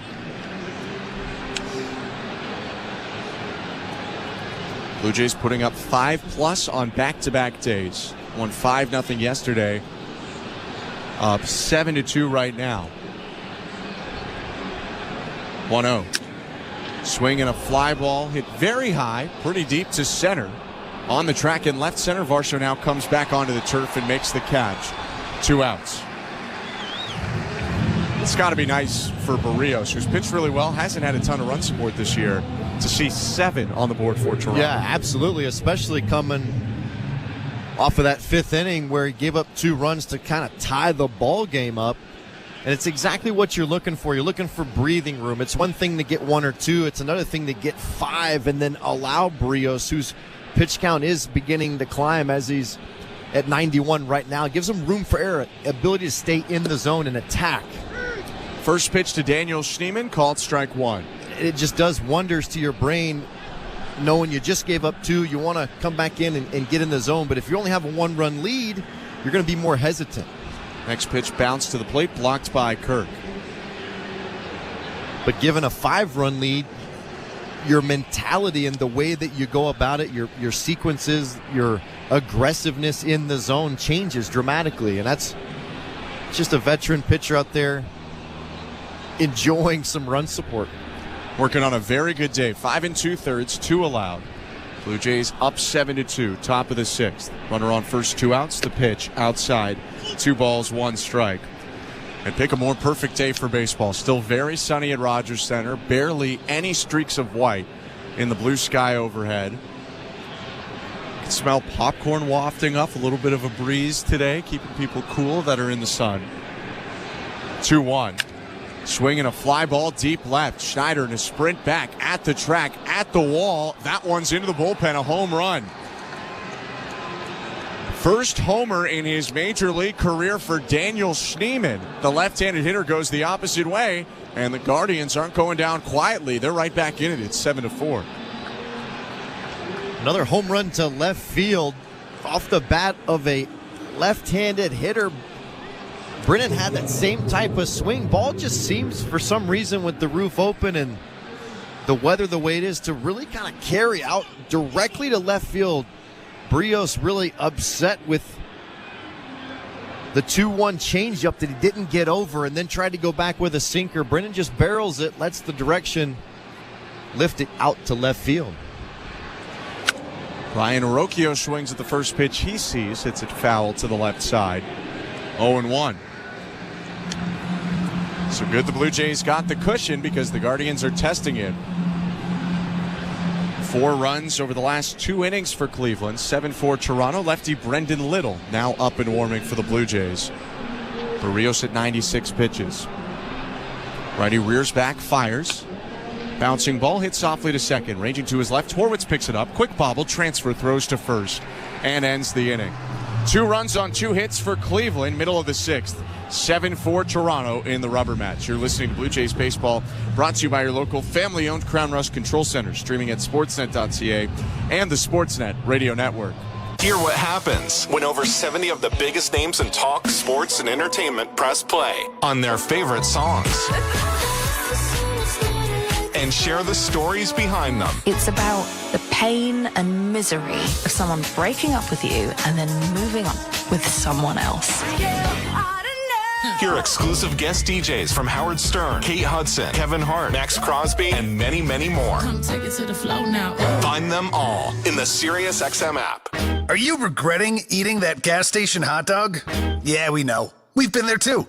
This is a message for baseball fans like you. Did you know that you get a channel that's talking baseball 24/7 as part of your SiriusXM subscription? What? Our lineup includes shows hosted by former big leaguers and executives. Plus, you'll hear from 17 managers each week. MLB Network Radio is on SiriusXM Channel 89. Or just search MLB Network Radio on the SXM app. SiriusXM Sports. We're more than just a game. In the village of Pinehurst, North Carolina, where Payne Stewart won his 3rd and final major title, Gary Williams sits down with Stewart's caddy, Mike Hicks, to reflect on their connection. We became best friends. The putt. Didn't think he would make it. And the crash. I miss him. Listen to Payne and Me and browse the entire catalog of golf originals. Search PGA Tour radio specials on the SiriusXM app. The Blue Jays are in flight, leading 3-0. Blue Jays fans, this is Ross Atkins, and you're listening to Blue Jays Baseball on SiriusXM. Radio Network. Bottom of the 6th inning, downtown Toronto. A really good back-and-forth game in this rubber match. 7-4, the Blue Jays lead the Guardians. Cleveland go into its bullpen to start this bottom of the 6th. Canadian Cade Smith on. His pitch to Davis Schneider. Fastball high. Schneider checked his swing. 1-0. Second time we've seen the tall righty, Cade Smith, out of Abbotsford, British Columbia. His 1-0. Down and away, 2-0. Smith, 6'5", 230 pounds. Nasty. Hard fastball, big breaking ball. Next pitch by Schneider, or by Smith, is hit by Schneider to shallow left, racing out into shallow left field to catch the looper. Here's Brian Rocchio, the shortstop, 1 out. Always felt there were some pitchers that kind of had that heavy fastball feel to it. Just when you hit it, it just didn't spring off the bat. Looks to me like he might have one of these type of heavy fastballs. Smith facing off with Vladimir Guerrero Jr. now. Big cut and a miss on 95. 0-1. Vlad's been a big key to the Blue Jays' success today. He's 3 for 3. Smith's 0-1. Fastball zips in at 96. 0-2. 31st appearance of the year for the Canadian righty. ERA at 1.72 in his rookie season. 0-2. Bounce to the plate. That time he went with the splitter. It's splitter and a sweeper around his hard fastball. Smith, a member of Canada's World Baseball Classic team in 2023, pitched twice out of the bullpen. 1-2. Swing and a miss. 96 in on the hands. 2 down.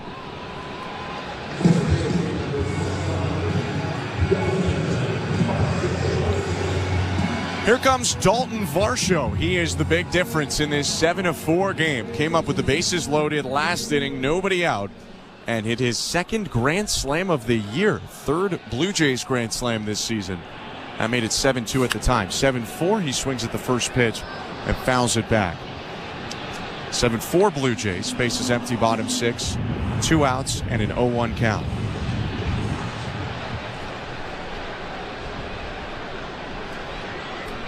Next pitch. Downstairs. That'll make it 1 ball, 1 strike.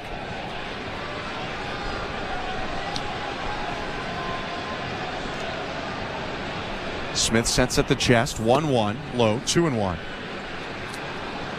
With 2 hits today, Varsho now hitting for a higher average than he did last year, significantly higher on base and slugging.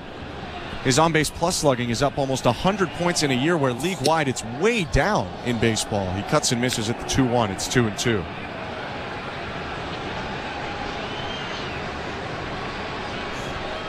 Chad Green loosening up for the Blue Jays. 7-4 Toronto. 2-2 pitch. Inside. Full count. What are the biggest things you've seen from Varsho this year overall? Well, I think the ability to get out in front on that fastball up and the ability to take more of them. Just not go at them. 3-2. Swing and a miss. Strike 3.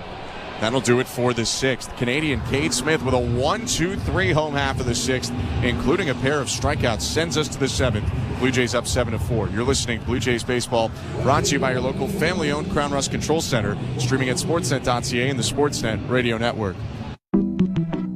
Bring it in, Canada. When it comes to small business, Desjardins is a big fan. And not just the hop-on-the-bandwagon fan. We're the in-it-for-the-long-haul fan. The fan that's been there from the start. That's why Desjardins awarded 150 entrepreneurs with Good Spark grants worth $20,000 each. Because like any fan, there's nothing we love more than celebrating a goal! See how Desjardins is cheering on small business at goodsparkgrants.ca. When Blue Jays starter Kevin Gossman is on the mound, you hear a lot of pops at Rogers Center. The pop of the ball hitting the catcher's mitt. The pop of the crowd as they cheer on another Gossman strikeout. But most importantly for Goss, the pop of his bubble gum. Swing and a miss. Got him on the splitter again. One of the best at his craft. Gossman loves his gum. So be one of the first 15,000 fans on Wednesday, July 3rd and get your Kevin Gossman bubblegum bobblehead. Get your tickets at BlueJays.com. At Crown Rust Control Center, protection runs deep because every Crown Rust Control Center is owned by a local family who cares beyond business. Your Crown Rust Control Center is 100% committed to their product, to you, to their community, which is your community. Protecting you and what matters to you is equally important as protecting your vehicle. Did you know spring's the best time of year to protect your vehicle from rust? For a special spring offer, find your local family-owned Crown Rust Control Center at crown.com. Hey, this is Chris Bassett. You're listening to Toronto Blue Jays Baseball on the Sportsnet Radio Network.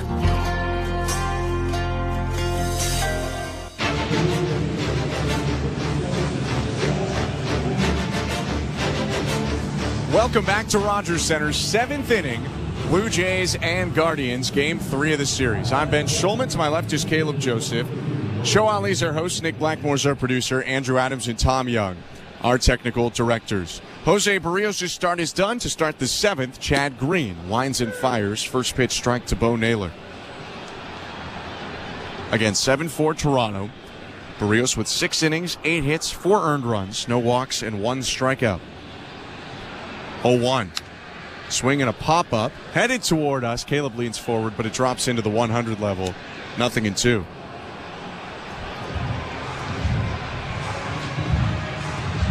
So Berrios out, Green in. Right-hander, longtime Yankee in his second year with the Blue Jays. 0-2. Swing and a miss, strike 3. Challenged him with a fastball. Naylor cuts through it, 1 out. Remember having plenty of at-bats off of Chad Green going back to his time as a Yankee, and you look at the miles per hour, it's 95, 96, and it looks pretty straight, but something about the extension, something about just the motion, it just gets on you. It's late life, and especially when it's at the top of the zone. First pitch to Stephen Kwan, low with the breaking ball, 1-0. For Green, it's his 15th appearance, ERA below 2. In over 14 innings of work. 1-0. Swinging a liner, headed to right center, make it another base hit for Kwan. He stops at first with a 3-hit day. The guy's approaching 400. Yeah, and it's not the first month of the season either. It's just, you know, when you have adjustability and you can get the barrel behind the, excuse me, the baseball on multiple different pitches, and you don't try too hard, you can hit a lot of line drives, exactly what Kwan does. Kwan leading off first, and the pitch to Tyler Freeman.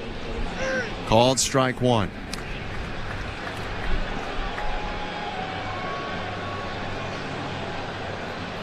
Seven-4 Blue Jays, top of the seventh inning. One out, runner on first. Green set. Kwan takes off on the 0-1. Swinging a bouncing ball off the mound, up the middle. Fielded at second. Horwitz steps on the bag, throws to first. Double play. Wow. Presence of mind to stop on second before the stealing Kwan got there, and turn two, the new second baseman braces the highlight reel and ends a quick top of the seventh inning. We go to the stretch, 7-4 Blue Jays. You're listening to Blue Jays Baseball, brought to you by your local family-owned Crown Rust Control Center, streaming at sportsnet.ca and the Sportsnet Radio Network. Not tomorrow, not someday. The home improvements begin today. It's game on with Timber Mart.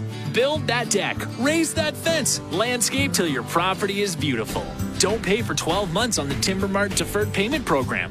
Your locally owned, completely Canadian hub of building and renovation expertise. Get your Timber Mart credit card at participating locations and pay later. 12 months later. Conditions apply. Ask in store for details or apply at timbermart.ca.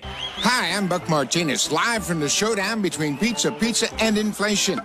First to the plate, Pizza Pizza's big hitter, Fixed Rate Pizza. An extra large 4-topping pizza for a fixed price of $17.99 until the end of 2024. I dare say, folks, inflation stands no chance against this all-star. Here's the delivery. And inflation strikes out. That's a swing and a drive for Fixed Rate Pizza. Lock in yours today. Order pizzapizza.ca. The hardest work should lead to the best quality of life. If you're a skilled trades worker, you might not be feeling that way right now. But in Alberta, skilled trades workers can earn more, save more, and live more with better wages and a lower cost of living. Visit albertaiscalling.ca to learn more about the $5,000 moving bonus for the first 2,000 skilled trades workers who move to Alberta, stay for a year, and successfully apply. A message from the Government of Alberta. This is Toronto Blue Jays baseball. Bichette powers the ball to left field. Going back, Peralta. It's out of here. On Sportsnet 590 The Fan and the Sportsnet Radio Network. Bottom of the seventh inning in Toronto. 7-4, the Blue Jays on top. George Springer leading off with Alejandro Kirk and Addison Barger to hit this inning as well. I'm Ben Schulman alongside Caleb Joseph. Thanks so much for spending your Father's Day with us. First pitch to Springer in the dirt from new lefty reliever Sam Hentges. Hentges making his 15th appearance of the year, 2.63 ERA. Came in and pitched to one batter in game one of this series and recorded a strikeout against Alejandro Kirk.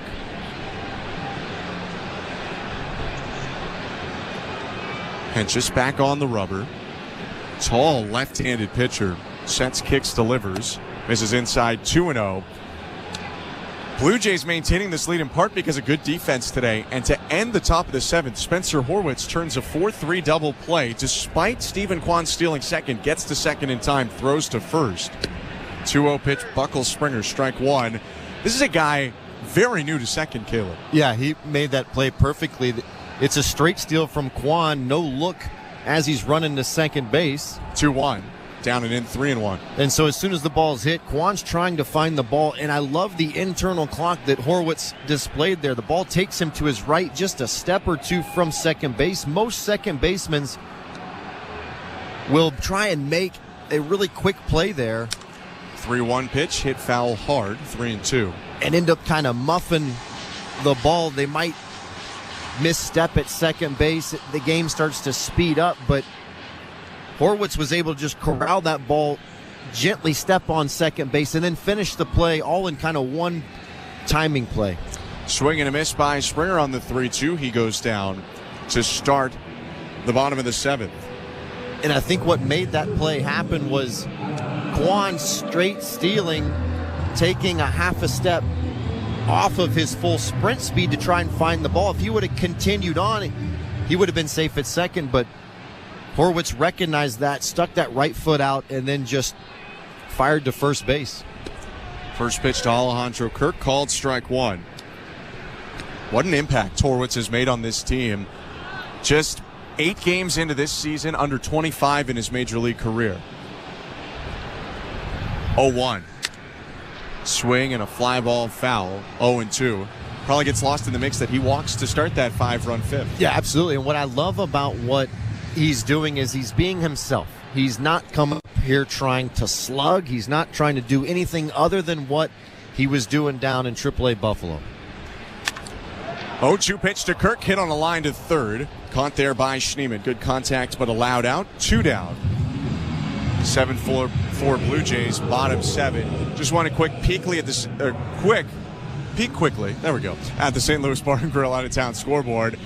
A.J. Hinch facing his former team as Detroit visits Houston. And stop me if you've heard this before. Ronel Blanco has a no-hitter in the 7th inning, 6 2/3. He's walked 3, struck out 8. We'll keep an eye on that as Addison Barger hits here against Henches. First pitch called to strike, looks up and away, but it's 0-1. Speaking of youngsters having good games, 2 for 3 day for Addison Barger. Had an RBI single in the 5th. 0-1 pitch off the end of the bat, a liner foul into the netting. 0-2. Barger was 2 for 21 in the majors before today. He's 2 for 3 in this game. With 2 outs, the 0-2. He rolls over it foul to stay alive. I asked assistant hitting coach Matt Haig, what are you expecting from Barger this time around? And he said, just be himself. And I think his first time coming up really felt the weight of trying to do a lot. And he said he's come in and he's a lot more calm, he's a lot more prepared, and a lot more ready to kind of handle the opportunity. 0-2 pitch. Called outside, 1 ball, 2 strikes. And I cannot imagine coming up from AAA and knowing the position the offense is in. You're having great numbers in AAA, and you feel like you've got to carry a major league team on your backs. Not easy to do. 1-2. Called strike 3. 96 on the inside edge. A pitcher's pitch from Henches, who strikes out a pair in a 1-2-3, bottom of the 7th. We go to the 8th with the Blue Jays leading 7-4 at Rogers Center. You're listening to Blue Jays Baseball, brought to you by your local family-owned Crown Rust Control Center, streaming at sportsnet.ca and the Sportsnet Radio Network. This is Kendall Rogers from D1 Baseball. Right now, we're breaking down the College World Series from every angle on the D1 Baseball podcast on the Sirius XM Podcast Network. Find out who will be standing tall in Omaha with me, Mike Rooney, Aaron Fitt, and Joe Healy all week long. Yeah, I mean, on paper, this is a big mismatch. I mean, the talent discrepancy is huge. It's college baseball at its best. To hear the D1 Baseball podcast today, plus exclusive SEC and ACC content, search D1 Baseball on the Sirius XM app or wherever you get your podcasts. Blue Jays fans, your manager, John Schneider, joins MLB Network Radio every other Wednesday at 11 a.m. Eastern. Hopefully you get a couple guys going at the same time, and we're just looking for consistency. It's been tough, it's been frustrating at times, but also feel good about the progress that certain guys have made and that the progress that we've made in terms of, our prep and our work. Managers at the mic on MLB Network Radio, Sirius XM 89 and the Sirius XM app. Hello, Blue Jay fans. I'm Craig Ballard, host of your daily Locked On Blue Jays podcast. Locked On Blue Jays is part of the Locked On Podcast Network, your team every day. Locked On Blue Jays brings you the latest Blue Jays news and analysis and breaks down all of the action. Locked On Blue Jays is everything a Blue Jays fan could want, all in a 30-minute daily podcast. Download Locked On Blue Jays right now on the SXM app, available with all trials and popular plans, or wherever you get your podcasts. Search Locked On Blue Jays. Blue Jays fans, no matter where you are, you won't miss a pitch with the SiriusXM app. Hear every game all season long. Download the SiriusXM app and search Blue Jays.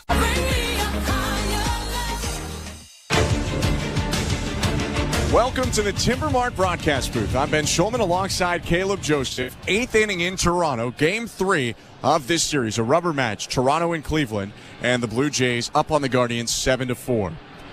Brendan Little into the game for the Blue Jays. His first pitch to Andres Jimenez, inside 1-0. And it's safe to say that this is about as high leverage as Brendan Little has ever pitched in the major leagues, entering here with a 3-run lead in the 8th. Lefty facing 3-4-5 in the Guardians' order, and his 1-0 pitch is true, top of the zone for strike 1.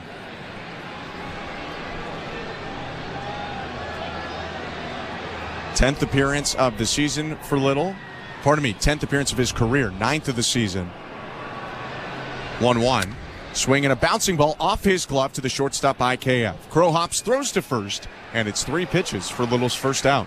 And he's earned it. He's pitched very well. Last 7 games, 8 1/3 innings pitched, only 7 hits, struck out 7, whipped just over 1. And I like the action. I like the fact that he can pitch inside to left-handed batters. He can cut it to the right-handed batters. He's got a breaking ball and little deception there, and he's earning more spots. You pitch well, you'll find yourself in better situations. First pitch to Josh Naylor, called strike 1, gets a break on a pitch that looked pretty far outside. It's 0-1. 6 innings from Jose Berrios today, a scoreless 7th from Chad Green, and now Little, the former Cubs first-rounder, delivers an 0-1, swing and a miss. Naylor way out in front of that curve. Sinker, cutter, curveball for the lefty Little. This is a guy who was going to go to minor league free agency, not on the Cubs' 40-man roster in the winter. 0-2. Bounce to the plate. At the 11th hour, the Blue Jays traded for Little and quickly added him onto the 40 to keep him. Gave him a lot of run in spring and brought him up once early in the season, once recently, and he's starting to fit in pretty well. Love the variance. 86-mile-an-hour breaker, 93-94 fastball, good break, good slow movement on the breaker. 1-2. Check swing on a breaking ball in the dirt, but Naylor holds off. 2 balls, 2 strikes. And I think that's what you're looking for if you're not going to have the 97, 98 mile-per-hour fastball in your back pocket. You're looking for bigger shapes with the breaking ball, create different lanes, create different movements for hitters to have to really honor. 2-2, cut on and missed, strike 3.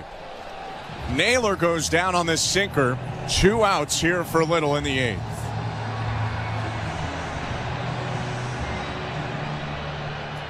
Back-to-back lefties retired by Little. Now he'll face a tough test again after getting Naylor. It's a pinch hitter for Stephen Vogt's Cleveland Guardians. David Fry enters, a right-handed hitter coming in for the lefty swinger Will Brennan. Little leaning forward, dangles his left arm, now comes set. 2 out, space is empty. The pitch to Fry. Check swing, appeal to first, and he went around on the pitch in the dirt. 0-1. Brennan's day over after a good one. 2 hits and a run scored for the right fielder. Fry, one of 4 right-handed hitters that started on the bench today for Cleveland. Here's the 0-1. Called just below the knees, borderline pitch. It's 1-1. Oof. It's an interesting zone. Hit or miss.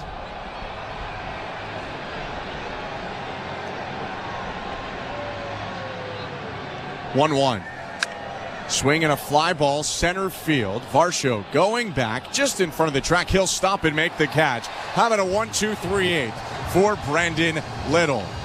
Walking back to the dugout as the Blue Jays get ready to hit in the bottom of the 8th, up 7-4. You're listening to Blue Jays Baseball, brought to you by your local family-owned Crown Rust Control Center, streaming at sportsnet.ca and the Sportsnet Radio Network. At Crown Rust Control, protection runs deep because every Crown Rust Control Center is owned by a local family who cares beyond business. Your Crown Rust Control is 100% committed to their product, to you, to their community, which is your community. Protecting you and what matters to you is equally important as protecting your vehicle. Did you know spring's the best time of year to protect your vehicle from rust? For a special spring offer, find your local family-owned Crown Rust Control Center at crown.com. Hi, I'm Buck Martinez, live from the showdown between pizza and inflation. First to the plate, with over 2 million sold, it's Fixed Rate Pizza, a hot and fresh extra-large 4-topping pizza for a fixed price of $17.99 until the end of 2024. Here's the delivery. And inflation strikes out. That's a swing and a drive for Fixed Rate Pizza. Lock in yours today. Order pizza.ca. I am by your side. Got a heart so big, on this you can rely. No mountains too tall for the strong boots to climb.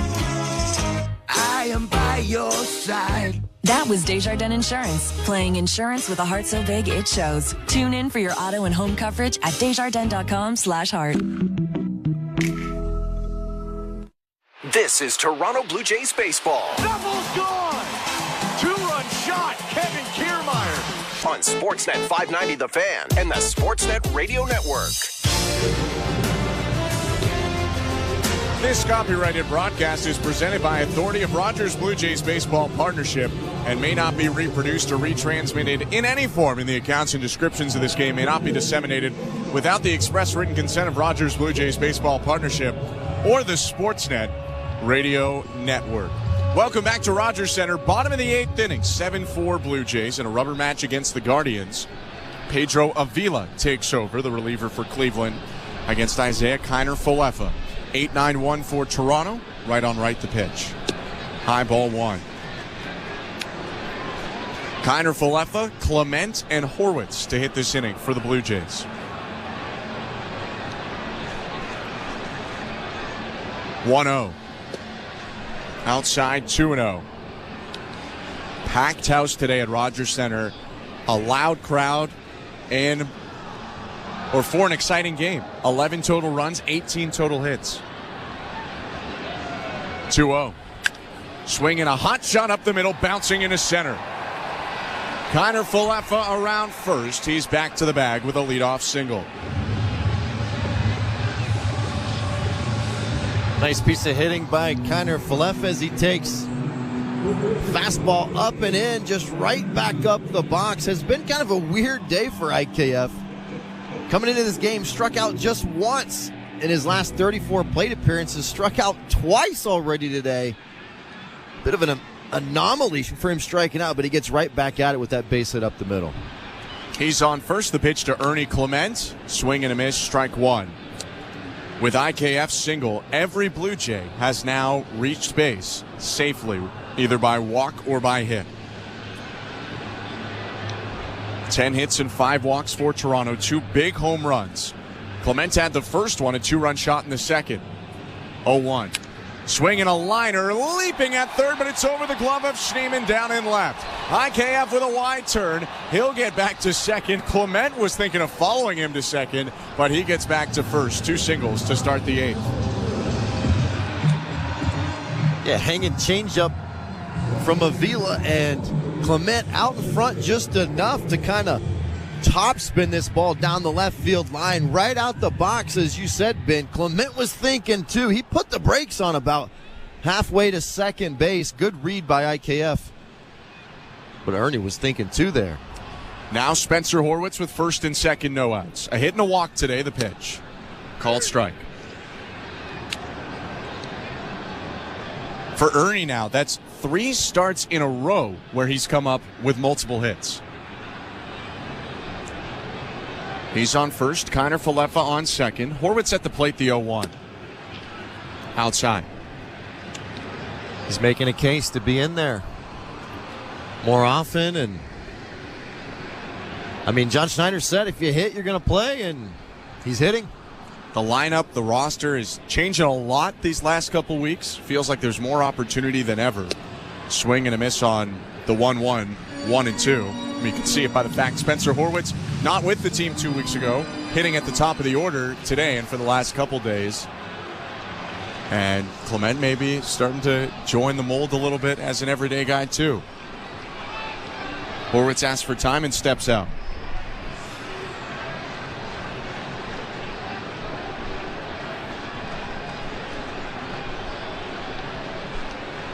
One ball and 2 strikes, nobody out, bottom 8. First and second, Avila kicks and delivers. Swing and a miss, strike 3. The rare strikeout from Horwitz. He goes down for the first out.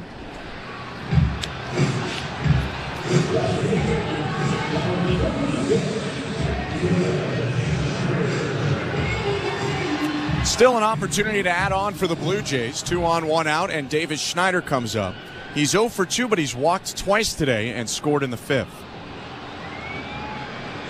7-4 Toronto, bottom 8. Schneider open in his stance. Here's the pitch. Called strike 1.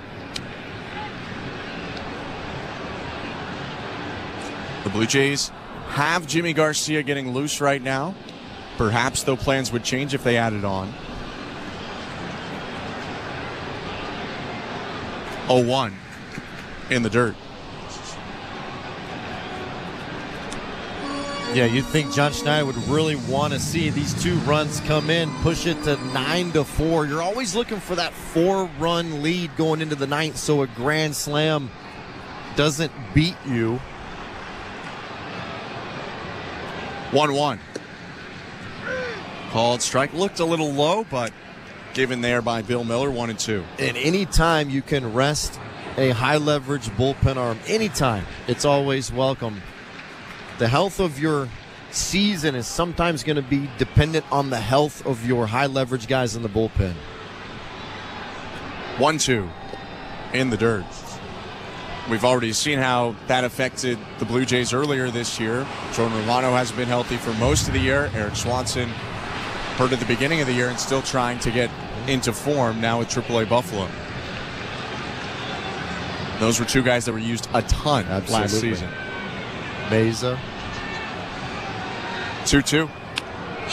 Pop up off the fist to third. Infield fly caught by Schneemann anyway. 2 outs. Yeah, when you have relievers kind of hit that 65, 70 appearance mark, you try your best, if possible, the following year, if they're still with your club, to limit those outings as much as possible. Those numbers just really start to add up. Looks like there might be a change coming, Ben. Stephen Vogt out to the mound with 2 outs and 2 on. He will go to his bullpen for Hunter Gaddis. Blue Jays up 7-4. Let's go to today's host. Here's Show Ali. Thank you very much, Ben. And don't forget, before we check the out-of-town scoreboard, we do have Jays Talk today. Jesse Rubinoff is here at the Rogers Center with me. He and I have the post-game show. 590-590 is where you can text us. Name and location, please. It's open right now. We'll throw the numbers out for you to call once this game is in the books. All right, let's check the out-of-town scoreboard. Brought to you by St. Louis Bar and Grill. The Stanley Cup playoffs will continue. We are getting at least one more game. After the Oilers absolutely waxed the Panthers last night, 8-1. It's the largest margin of victory for an NHL team facing elimination in the Cup final. The previous record, the Leafs winning a 9-3 game over the Red Wings in 1942, and it's incidentally, that was the last time a team overcame a 3-0 deficit in the Cup final to win. Either way, Game 5 will be in Florida on Tuesday at 8 p.m. Eastern, 5 Pacific. You can watch it on Sportsnet and the CBC. The NBA Finals continuing as well. The Dallas Mavericks forcing a Game 5 in Boston after a 122-84 win in Game 4. Luka Doncic and Kyrie Irving combining for 50 points in the win. The Celtics now lead the series 3-1. Game 5 will be at TD Garden on Monday night, so that's tomorrow night at 8:30 p.m. Eastern, 5:30 Pacific. The UEFA European Championship, otherwise known as the Euros, officially underway. Spain, Italy, Switzerland all winning yesterday. Today, the Netherlands beating Poland 2-1. Slovenia, Denmark was a 1-1 draw. And Serbia, England on right now. The Three Lions up 1-0. Blue Jays baseball is brought to you by Crown Rust Protection. Let's get you back to the action. Here's Ben Schulman and Caleb Joseph. Thank you very much, Joe. Stephen Vogt trying to keep this a 3-run game goes to his usual setup man, Hunter Gaddis, with 2 outs in the bottom of the 8th. First and second, and a 3-for-4 Vladimir Guerrero Jr. at the plate. Bearded righty kicks, fires, and Vladdy takes outside. 1 ball and no strikes. Vlad in the midst of an 8-game streak without an RBI, longest of his career. He has 2 hits today with runners in scoring position, but neither somehow plated a run. He hit a ball with first and second in the first inning that was hit right at Will Brennan in right field, so they decided not to send Horwitz. And then in an awkward play, first and second in the 5th, he hits one off the wall in center, but Horwitz caught in between tagging and trying to advance. Did not get the wave around third, so Vlad has faced some tough luck, but has another chance to try and drive in a run. Yeah, 107 off the bat on that screamer to center field. He really barreled that one up. And Carlos Fablis at third base trying to make the right call, situation, number of outs, score of the game. You understand why they were held. 1-0. High 2-0. I mean, the 5th inning call specifically ends up being a good one. The next batter, Varsho, hits a grand slam, and everyone scores anyway. Very tough read for Horwitz at second base on that play with Vladdy. 2-0. Swing and a miss. Guerrero swings at a slider that probably was a strike, but right on the outside edge of the zone.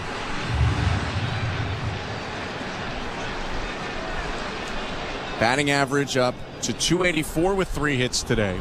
That leads the team. 2-1. Up and in. He ducks back out of the way.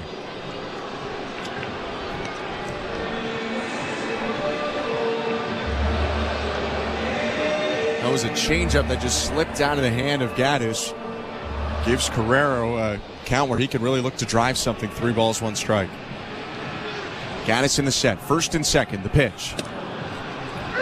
Called strike. A delayed one from Bill Miller. It probably was a strike, but he kind of waited until after Guerrero had tossed the bat away. And now Vlad will have the bat handed back to him with a full count. Yeah, I've been there before, and that's the one where you kind of turn back and you say, hey, my fault, man. A little quick on that one because you don't want to show the umpire up. You don't want to get hosed here in a 3-2 count, 2 out. Those are tough. Both runners will get the head start. Gaddis looking at second at Horwitz. Kicks, runners go, the pitch. Vladdy reaches out and pokes it foul down the first baseline to remain alive.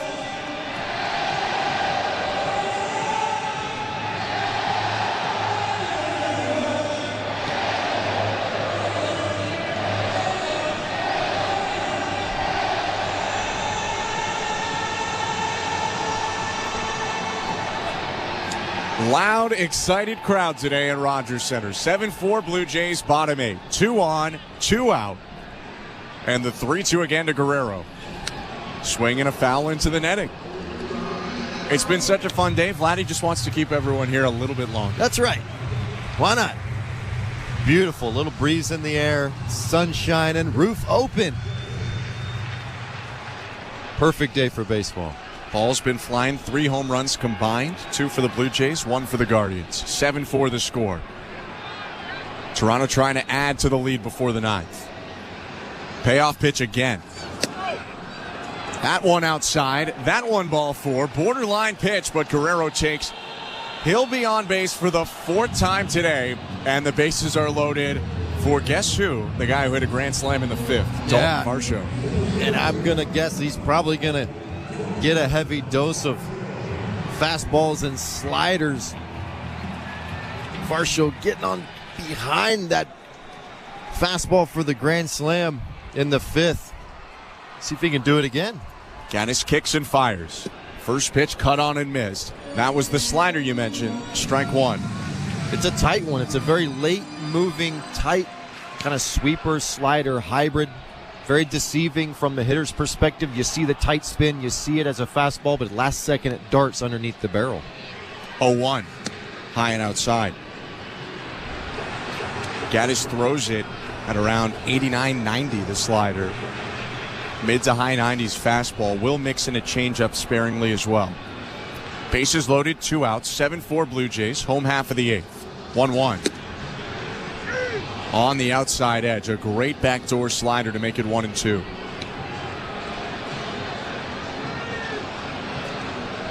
A single and a grand slam for Varsho today, 2 for 4. Connor Follett on third, Clement on second, Guerrero on first. With 2 down, the 1-2. Swing and a fly ball down the right field line, hooking to the corner, it's foul. Found that small piece of real estate down the right field line. That's not fair territory. And Varsho, who went down the first baseline, will walk back to the plate. You know, you asked me earlier what I thought he's kind of improved on for that OPS going up, and it's his ability to get behind the ball up, but his ability to really hammer, spin, nestling middle down that doesn't finish. That was a ball right there that didn't finish, and he almost had an extra base hit. 1-2 again. Foul tipped and caught by Naylor for strike 3. So the Blue Jays get 2 hits and a walk, but they leave the bases loaded. In the 8th, we'll go to the 9th. Jimmy Garcia coming on for Toronto, trying to lock up a save and a series win. Don't go anywhere. 7-4 Blue Jays. You're listening to Blue Jays Baseball, brought to you by your local family-owned Crown Rust Control Center, streaming at sportsnet.ca and the Sportsnet Radio Network. Bobby Brown, Johnny Gill, Ralph Tresvant, and Belle Biv DeVoe all have one thing in common. New Edition. Rediscover the boy band that defined a generation. Their hits from the beginning and massive solo successes.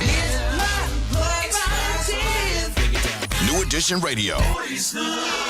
Throughout Black Music Month in the SiriusXM app. Now, for a limited time on Channel 79. Hey everyone, it's Brian Geltzeiler from SiriusXM NBA Radio. The NBA draft begins on June 26th, and we're your home for all the action. Hear non-stop coverage on all our shows. Mark it down. That guy is going to be a star in this league. Exclusive interviews. We are now joined by Bronny James. I just found happiness in what I'm doing right now, and I feel like that's where I want myself to be at. And every pick on the big night. With the first pick. Your home for the 2024 draft is NBA Radio, Channel 86, and the all-new SiriusXM app. Just search NBA Radio.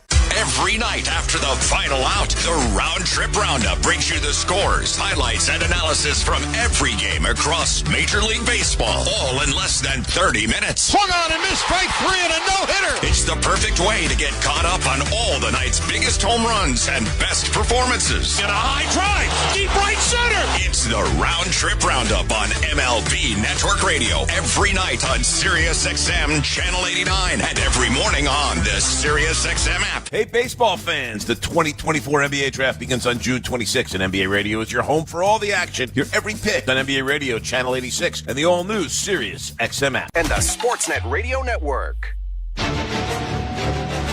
Welcome to the Timber Mart broadcast booth. I'm Ben Shulman alongside Caleb Joseph. Show Ali, our host today, Nick Blackmore, our producer, Andrew Adams, and Tom Young, our technical directors. Top of the ninth in Toronto. Game 3.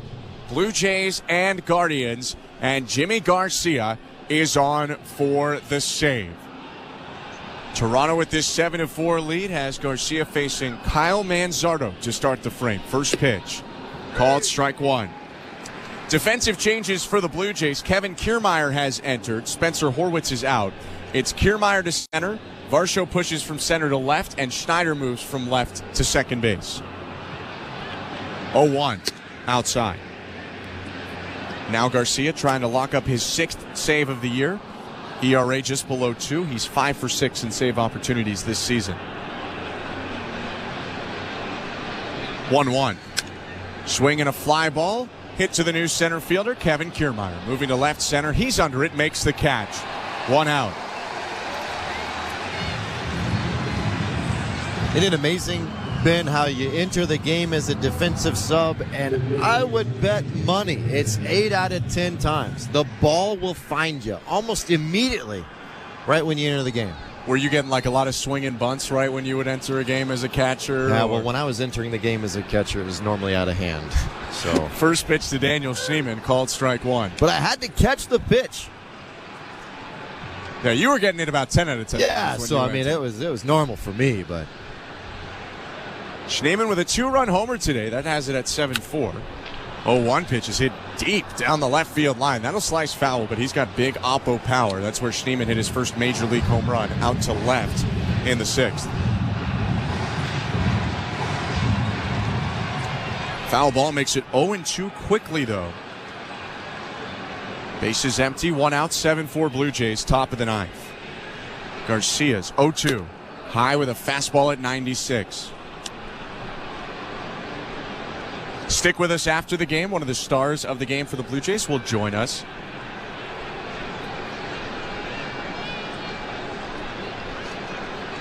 One-two. Swinging a foul back into the netting.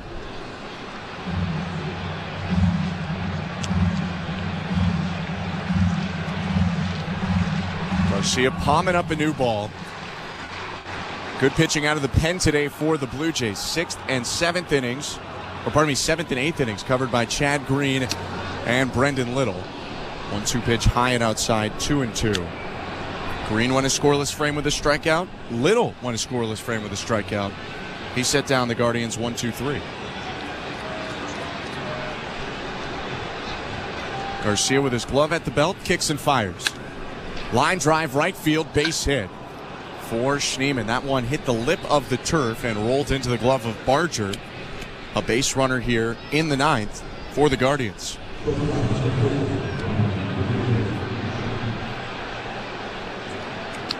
If you're Cleveland, you're looking for traffic. 7-4 Blue Jays. Right now, the tying run is on deck.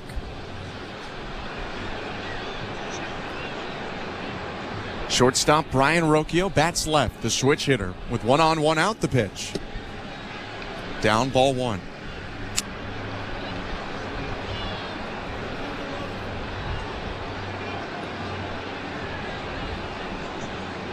Rocchio is 0 for 2 today, was hit by a pitch in the 5th and came around to score. 1-0. Swinging a fly ball out to right. Barger backing up at the wall, turns, it's gone. 2-run homer, Brian Rocchio, the second of his career. And the Guardians are back within 1. It's 7-6.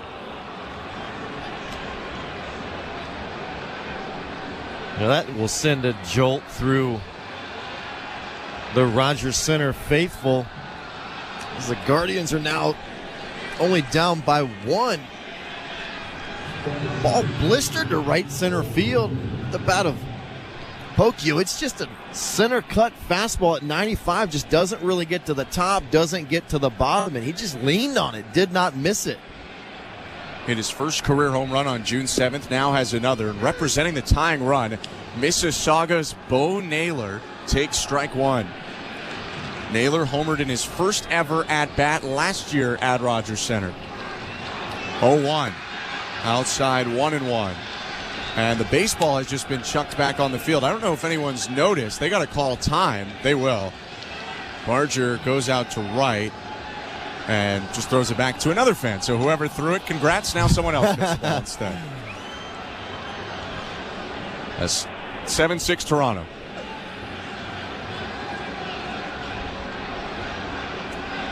One count, 1 out the pitch. Swing and a pop-up behind the plate. Kirk getting rid of the mask. On the warning track, makes the catch right in front of the netting. Tough play, 2 down. Yeah, it was popped up straight back behind home plate, and it got really close to the netting there. And remember, as a ball is popped backwards, as a catcher, you're running towards that ball. The backspin of the ball is going to actually return back to the play of field. Probably started about 4 rows deep and then finished right in front of the net for Kirk to snag. 2 down. Here's Stephen Kwan. He takes strike 1. Not this guy. This is not the guy you wanted to face. 5th batter up this inning for Cleveland after the 2-run homer, but the Blue Jays still on top. 7-6. Top of the 9th. Garcia rocks, delivers, and the ball is hit off the mound, up the middle, a base hit. A 4-hit day for Stephen Kwan. The tying run is on, and the go-ahead run will come to the plate for the Guardians. There's so much Ichiro Suzuki in his game. Just the ability to just barrel baseballs. This is a pitch down and away, moving away from him. Just doesn't try too hard. Right back up the middle, maybe right through Garcia's leg. That's going to bring out pitching coach Pete Walker for a little bit of a chat. But you knew that the Cleveland Guardians manager Stephen Vogt really believed this game is still in hand. When he brings in Gaddis in the 9th, down by 3 runs, he felt like he might have a chance, and he's turning out to be a genius as the go-ahead runs at home plate. Garcia's been so solid, and we've seen the fastball velocity in that 97, 98, 99 pretty consistently. Today it's kind of 4 and 5. Some days you wake up and you just don't have it. You might need to lean on a couple more off-speed pitches right now, but I'm sure Pete Walker just went out there with a really nice game plan for Freeman. Freeman at the plate, the .398 hitter now, Stephen Kwan, leading off first. 2 down, 7-6 Blue Jays, top of the 9th. Right on right the pitch. Called strike at the knees. Last time Garcia was looking for a save in this building, he pitched an inning against Baltimore. He did give up 2 runs, but bounced back for the save. He's given up 2 here on a Rocchio blast in the 9th.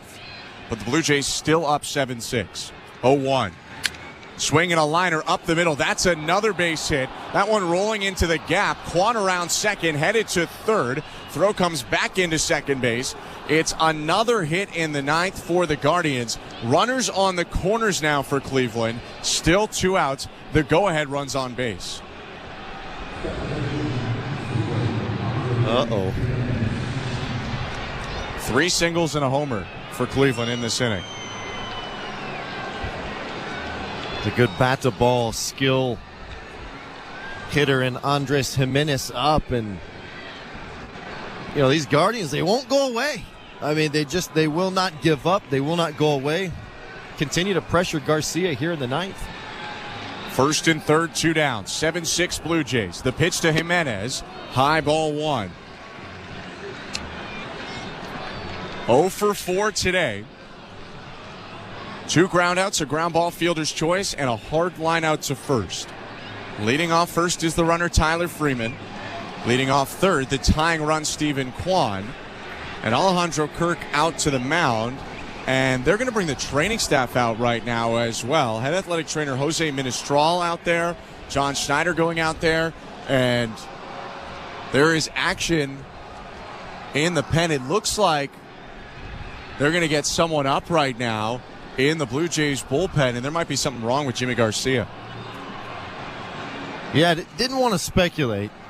Hate doing that. Something just hasn't seemed right. And of course, you might be thinking, he's giving up runs. You can't just use that excuse. Looks like he's coming off, Ben. So Jimmy Garcia gets 2 outs, but gives up 2 hits and 4 runs, and he'll exit with the head athletic trainer, Jose Ministral.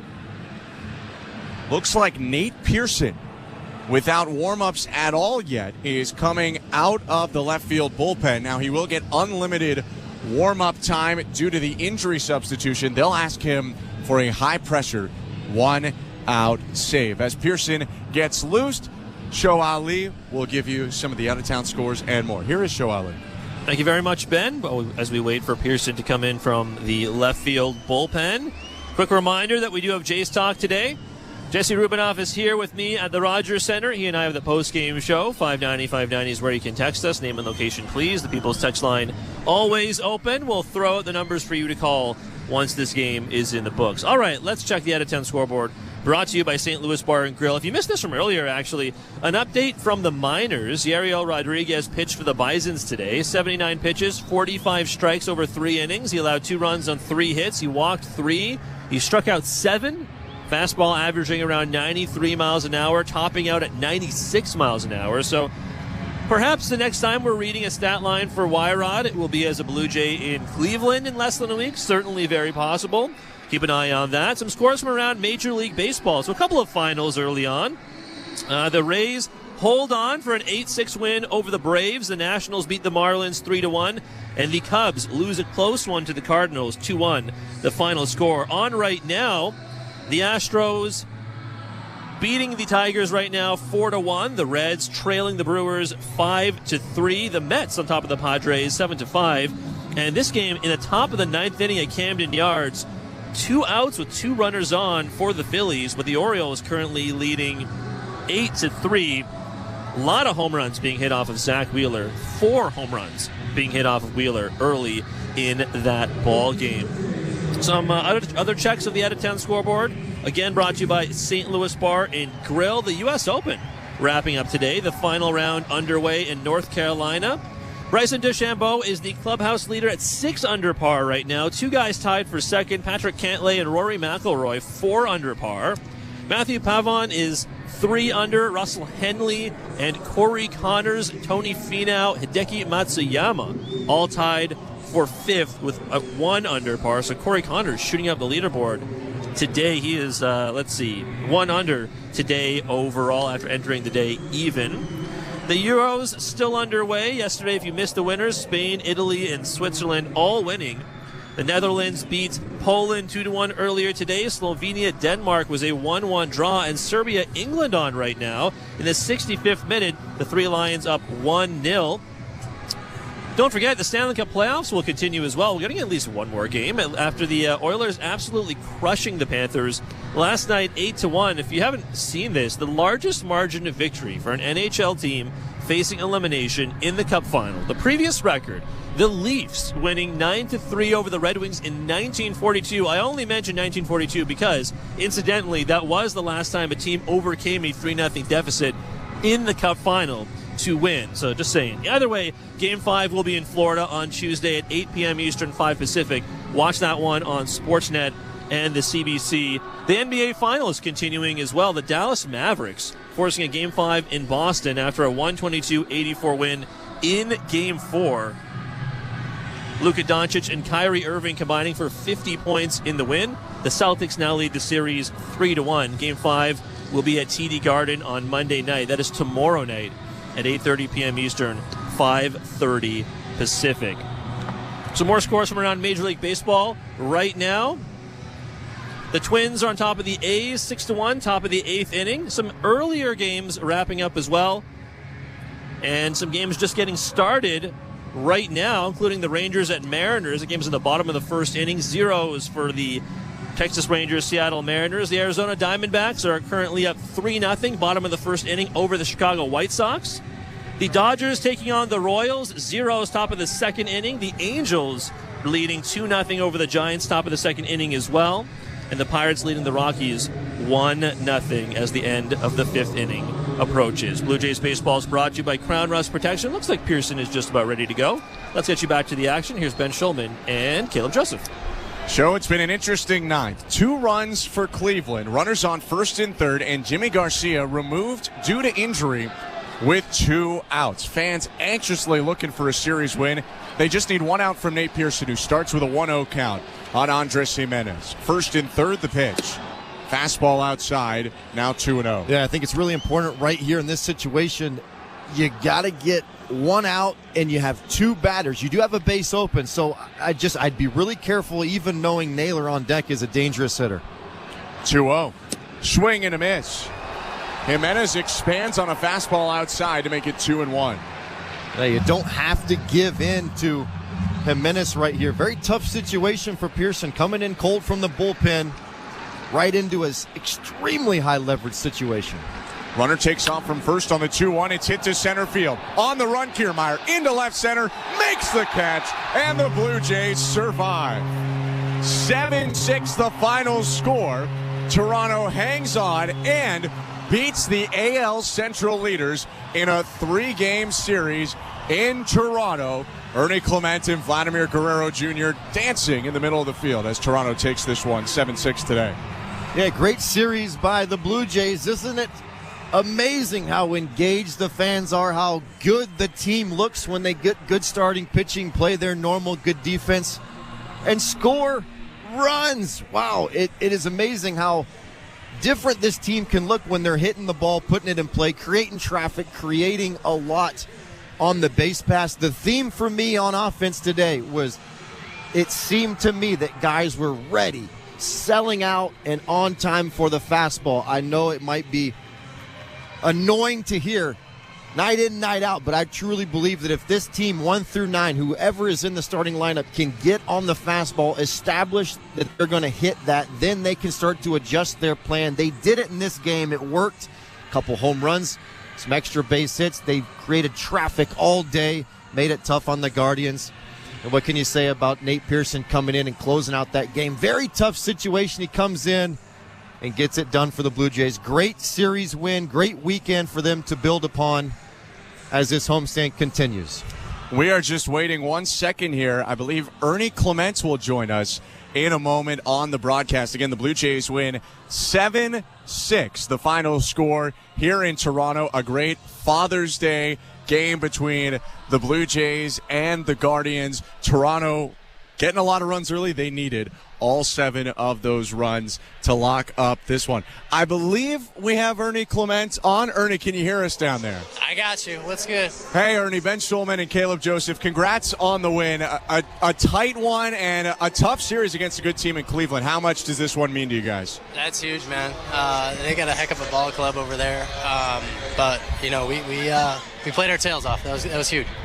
Ernie, you came out in that first at-bat, second inning, and just ambushed a heater.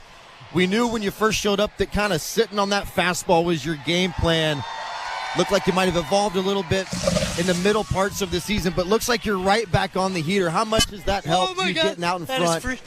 Ernie just got that fastball. Ernie just got ice bucketed, so it's freezing. we might need to give him a sec. Ernie, do you need us to say the question again? We saw you got the ice bucket treatment a second ago. Oh, my God. Yeah, what's up? That's unbelievable. I'm sitting there watching Varsho get the ice bucket. I had no idea you were getting the ice bucket. Just like we ambushed that heater, though. Yeah, so tell me about that. I mean, you've got a runner on, and was it selling out on the first pitch? I'm just trying to be aggressive, find a pitch in the middle of the plate, and we got to get better at hitting with guys in scoring position and doing damage. So, I think that was a good way to set the tone. Yeah, I love that. What have you seen from your buddy at second base, Spencer Horwitz? That was a really nifty kind of 4-3 double play there. The speed of the game looks perfect for him right now. I know you're a wizard with the glove. What have you liked from him at second base? He's nasty. We don't give him enough credit for being able to use that glove of his, but he's a Major League Baseball player. There's no doubt about it, and it's been a long time coming getting him up here. Ernie, last one for you. It's Father's Day today, of course. What was your father like in your role growing up, and how does it feel to win today on Father's Day and play such a big part in it? He's the reason I'm still playing baseball. Just an amazing man, and he's my idol, and to still be playing baseball is pretty amazing, so I have him to thank for that. Ernie, thank you so much. Congrats on the win, and go dry off. Thanks, Ernie. Thanks, see ya. That is a soaking wet Ernie Clement. Apologies for some of the technical difficulties on the dump that got in there, but the ice bucket not just confined to television, also on the radio. That was as awesome. Well. I had no idea. That was amazing. Yeah.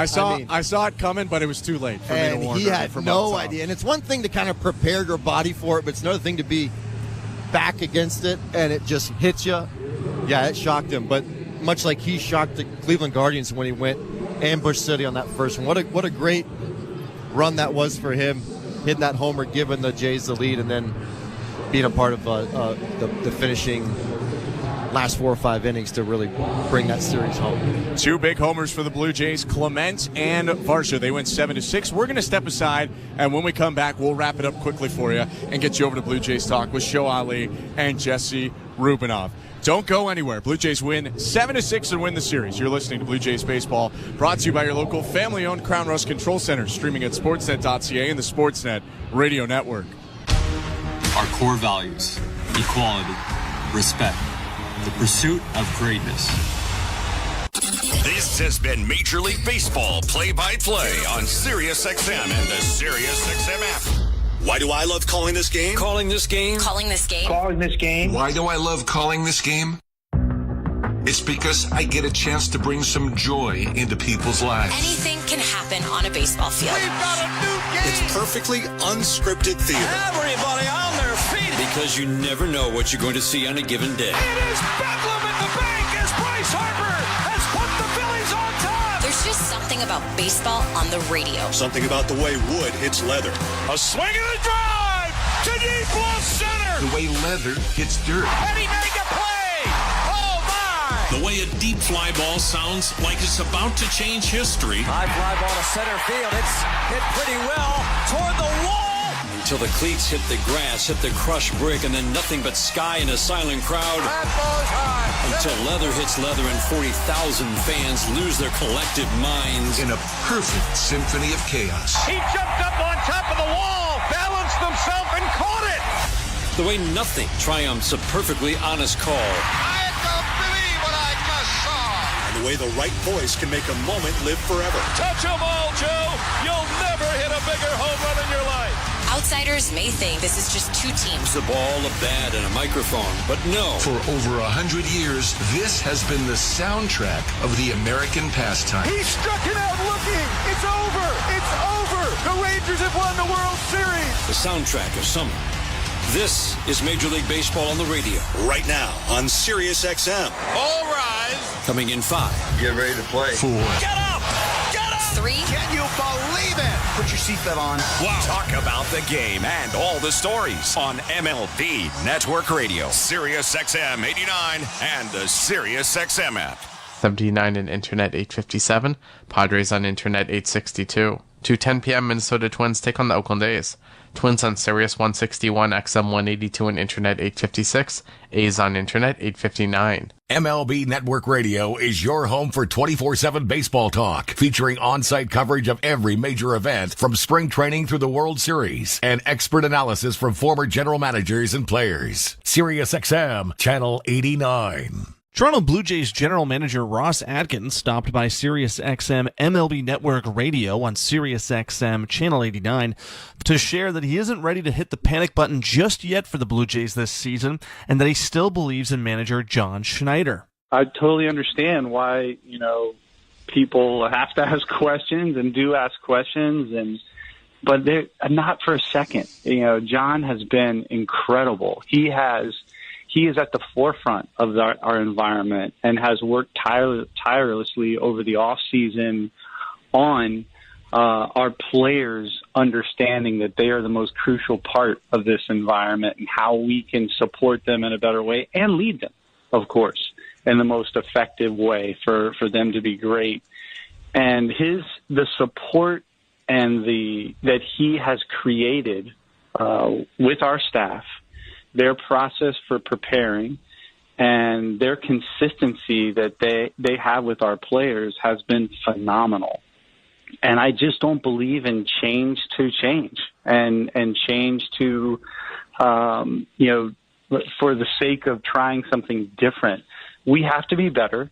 I do not feel that John Schneider has been anything but a part of the solution, and will continue to be. So understand that you have to ask those questions, but it's just not something that we've spent any energy on. On the court and off, your home for the NBA is SiriusXM. Follow all the drama as your favorite team vies for it all. SiriusXM NBA Radio, SiriusXM 86. I'm Frank Trachtenberg with your SiriusXM MLB schedule for Sunday, June the 16th. All times are Eastern, and please remember, all games, times, and channels are subject to change. Check SiriusXM.com for the latest updates. In Major League Baseball, 1:05 p.m. Chicago Cubs take on the St. Louis Cardinals. Cubs on Sirius and XM channels 89, Internet 844, Cardinals on Internet 865. 1:35 p.m. Atlanta Braves take on the Tampa Bay Rays. Braves on Sirius 208, XM 175 and Internet 841, Rays on Internet 866. 1:35 p.m. Baltimore Orioles take on the Philadelphia Phillies. Orioles on Sirius 209, XM 176 and Internet 842, Phillies on Internet 860. 1:35 p.m. Washington Nationals face the Miami Marlins. Nationals on Sirius 210, XM 177 and Internet 869, Marlins on Internet 854. 1:35 p.m. Toronto Blue Jays take on the Cleveland Guardians. Blue Jays on Sirius 211, XM 178 and Internet 868, Guardians on Internet 847. 1:40 p.m. New York Mets face the San Diego Padres. Mets on Sirius 158, XM 179 and Internet 857, Padres on Internet 862. 2:10 p.m. Minnesota Twins take on the Oakland A's. Twins on Sirius 161, XM 182 and Internet 856, A's on Internet 859. 2:10 p.m. Milwaukee Brewers take on the Cincinnati Reds. Brewers on Sirius 160, XM 181 and Internet 865, Reds on Internet 846. 2:10 p.m. Houston Astros take on the Detroit Tigers. Astros on Sirius 119, XM 180 and Internet 850, Tigers on Internet 849. 3:10 p.m. Colorado Rockies face the Pittsburgh Pirates. Rockies on Sirius 113, XM 183 and Internet 848, Pirates on Internet 861. 4:05 p.m. San Francisco Giants take on the LA Angels. Giants on Sirius 111, XM 184 and Internet 863, Angels on Internet 852. 4:10 p.m. Seattle Mariners take on the Texas Rangers. Mariners on Sirius and XM channels 89, Internet 864, Rangers on Internet 867, Spanish Feed on Internet 871. 4:10 p.m. Arizona Diamondbacks take on the Chicago White Sox. Diamondbacks on Sirius 85, XM 185 and Internet 840, White Sox on Internet 845. 4:10 p.m. LA Dodgers face the Kansas City Royals. Dodgers on Sirius 106, XM 185 and Internet 853, Royals on Internet 851, Spanish Feed on Sirius 162, XM 187 and Internet 870. 7:10 p.m. Boston Red Sox take on the New York Yankees. Red Sox on Sirius 208, XM 175 and Internet 843, Yankees on Internet 858, National Feed on Sirius XM and Internet channels 89. I'm Frank Trachtenberg with your Sirius XM MLB schedule for Sunday, June the 16th. All times are Eastern, and please remember, all games, times, and channels are subject to change. Check SiriusXM.com for the latest updates. In Major League Baseball, 1:05 p.m. Chicago Cubs take on the St. Louis Cardinals. Cubs on Sirius and XM channels 89, Internet 844. Cardinals on Internet 865. 1:35 p.m. Atlanta Braves take on the Tampa Bay Rays. Braves on Sirius 208, XM 175, and Internet 841. Rays on Internet 866. 1:35 p.m. Baltimore Orioles take on the Philadelphia Phillies. Orioles on Sirius 209, XM 176, and Internet 842. Phillies on Internet 860. 1:35 p.m. Washington Nationals face the Miami Marlins. Nationals on Sirius 210, XM 177, and Internet 869. Marlins on Internet 854. 1:35 p.m. Toronto Blue Jays take on the Cleveland Guardians. Blue Jays on Sirius 211, XM 178, and Internet 868. Guardians on Internet 847. 1:40 p.m. New York Mets face the San Diego Padres. Mets on Sirius 158, XM 179, and Internet 857. Padres on Internet 862. 2:10 p.m. Minnesota Twins take on the Oakland A's. Twins on Sirius 161, XM 182, and Internet 856. A's on Internet 859. SiriusXM NFL Radio Channel 88 brings you expert analysis from former players, coaches, and executives, plus reaction to all the latest news on the only 24/7 station dedicated to the National Football League. Amid rumors surrounding Toronto Blue Jays stars Vladimir Guerrero Jr. and Bo Bichette, sports journalist Tyler Kepner stopped by SiriusXM MLB Network Radio on SiriusXM Channel 89 to discuss the rumors and to explain why keeping Vladdy and Bichette in Toronto seems to be what's best for the Blue Jays. Because I keep looking at this team and thinking that they should be in the mix. They should be contenders. They should be a division, if not at the top of the division, right there. So I would keep going for it and hoping that this core comes through. You've put so much emphasis on this group, on trying to win with build around Vladdy and Bichette. And you could definitely argue that maybe their best group was a couple of years ago when they had Marcus Semien. But there's no reason this team, as currently constituted, maybe with a tweak or two, shouldn't get into the mix. I really think they should be in there, and blowing it up to me is not the answer. I want to build with this group and believe in it. They're really only 2 games under 500. I mean, they're far behind the Yankees, but they're only 2 games under 500, and with all the playoff spots available now, that's close enough to contending. Follow every second of the action on NHL Network Radio. From behind the bench to every play on the ice. If it's hockey, it's on SiriusXM NHL Network Radio. SiriusXM 91. I'm Frank Trachtenberg with your SiriusXM MLB schedule for Sunday, June the 16th. All times are Eastern, and please remember, all games, times, and channels are subject to change. Check SiriusXM.com for the latest updates. In Major League Baseball, 1:05 p.m. Chicago Cubs take on the St. Louis Cardinals. Cubs on Sirius and XM channels 89, Internet 844. Cardinals on Internet 865. 1:35 p.m. Atlanta Braves take on the Tampa Bay Rays. Braves on Sirius 208, XM 175, and Internet 841. Rays on Internet 866. 1:35 p.m. Baltimore Orioles take on the Philadelphia Phillies. Orioles on Sirius 209, XM 176, and Internet 842. Phillies on Internet 860.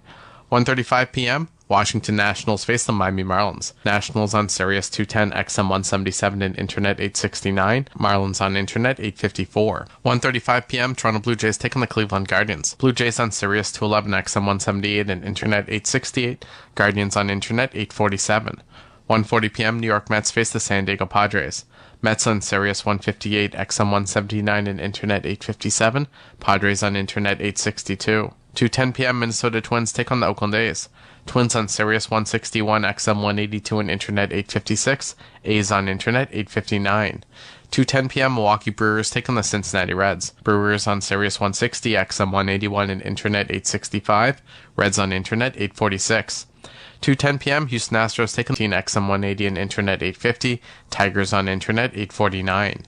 3:10 p.m. Colorado Rockies face the Pittsburgh Pirates. Rockies on Sirius 113,